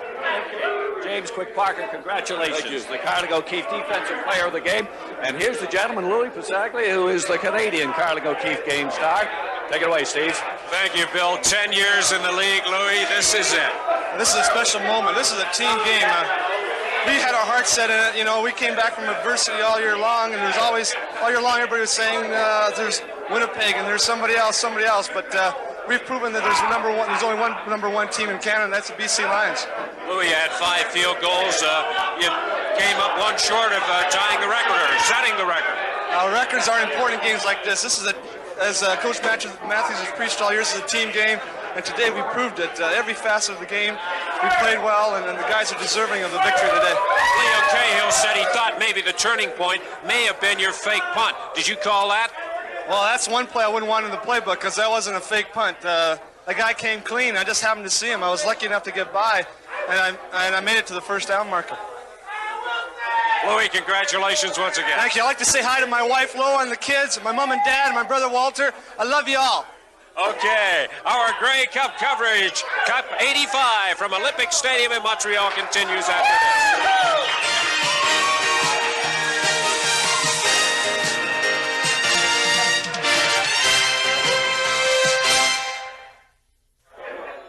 You know, when I was just sitting here thinking that the BC Lions lost a heartbreaker against the Toronto Argonauts in 1983, and most of the guys are similar. They're the same guys on this ball club. They've got a feel. I mean, so much jubilation, it'd be hard for them to describe. Almost a similar story. They lost the Grey Cup in their first appearance in '63 at home, came east to win it. They lost in '83 at home, came east to win it, and the celebration is underway in the dressing room as Bill Stevenson reports.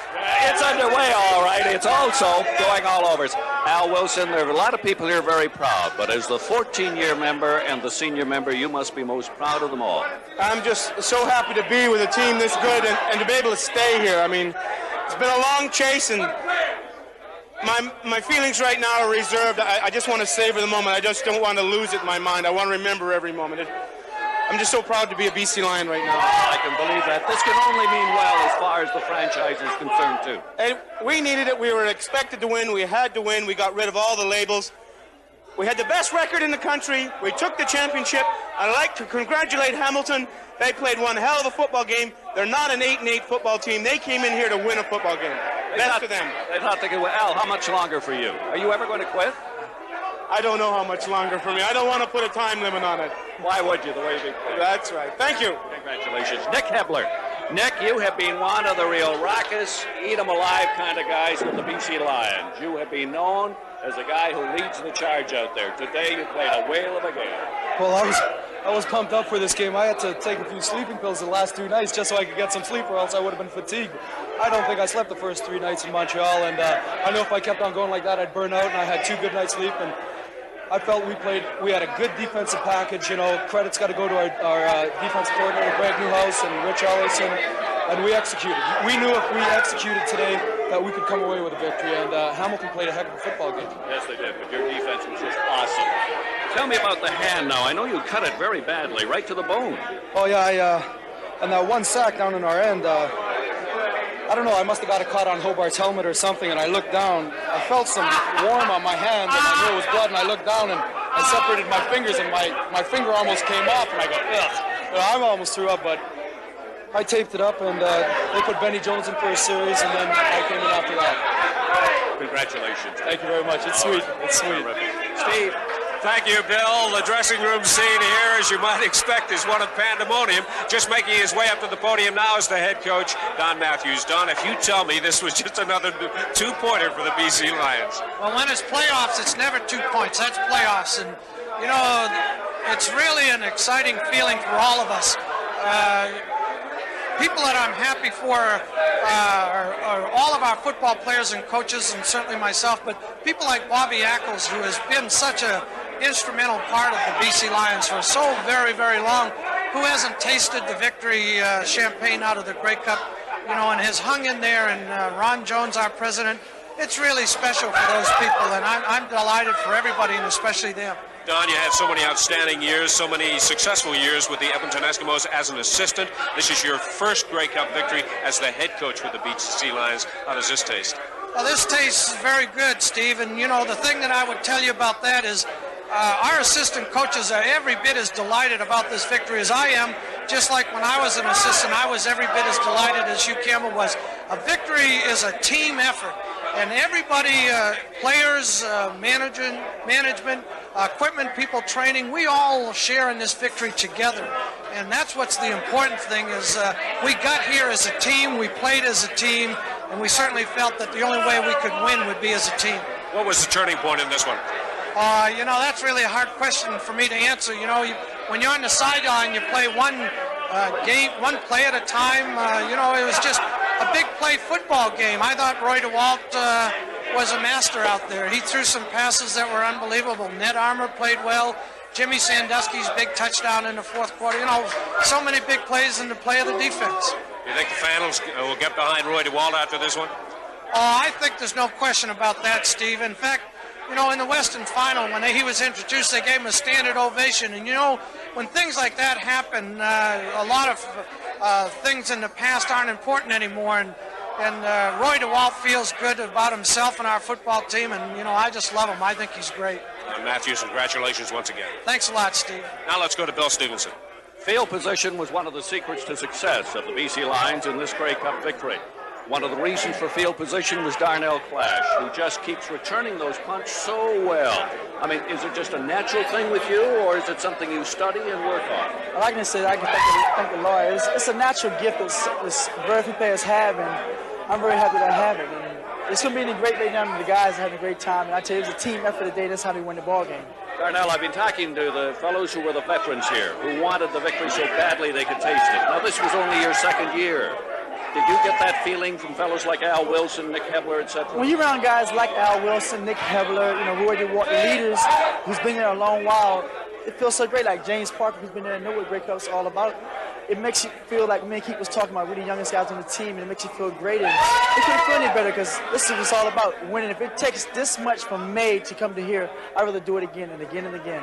Now you know what it's like. You don't want to lose it. I'm telling you. I like to say a special hello to Karen. I love you. Take care. Darnell Clash, congratulations. Now, let's go upstairs. You know, Don, I was sitting here watching Donnie Matthews, and you've got to be so happy for him because this guy has been a head coach 3 years, 3 first-place finishes, 2 Grey Cup appearances. He finally wins it, and you cannot be just a guy who's orchestrating great players. He has to be a great coach.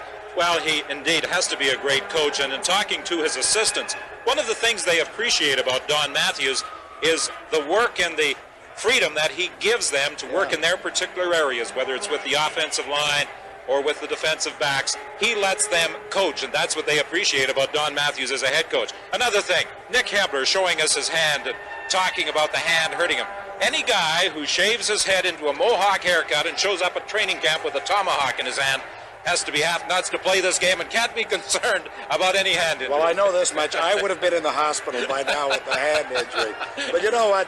There were a lot of great plays, but one I think really stood out because it was kind of the icing on the cake. I'm thinking of the DeWalt to Sandusky pass.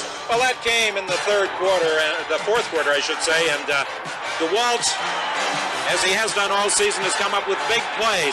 But this ball was deflected. Donovan Rose was there, and Paul Bennett was there as well as they came across, and tremendous concentration by Jim Sandusky to make the catch. Well, you know, Roy DeWalt really did. He used every available receiver he had. Look at here when he hits John Pankratz. And I really figured that Pankratz would be a big factor in this game because they've used so much of their inside receiving core. Look at this play. Pankratz was able to make the catch and get it in deep. Well, he did use all of his receivers, and what is amazing about the way the BC Lions threw the football and moved the football through the air in the Western Final in the Grey Cup game is that they did it without their outstanding receiver, Mervyn Fernandez. This is Grey Cup 85 from Olympic Stadium in Montreal.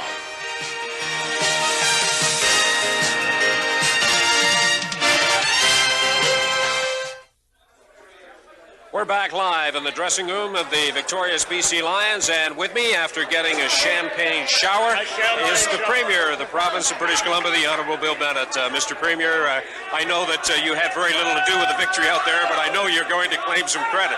Oh, I'm going to claim some credit because ever since we built the BC Place Stadium, the Lions have been the strongest team in Canada, and they've now proven it, and this is just the first of at least 3 straight Grey Cups, the next 2 at BC Place in Vancouver. This is a great way to kick off the year, is it not? Great way to kick off Expo.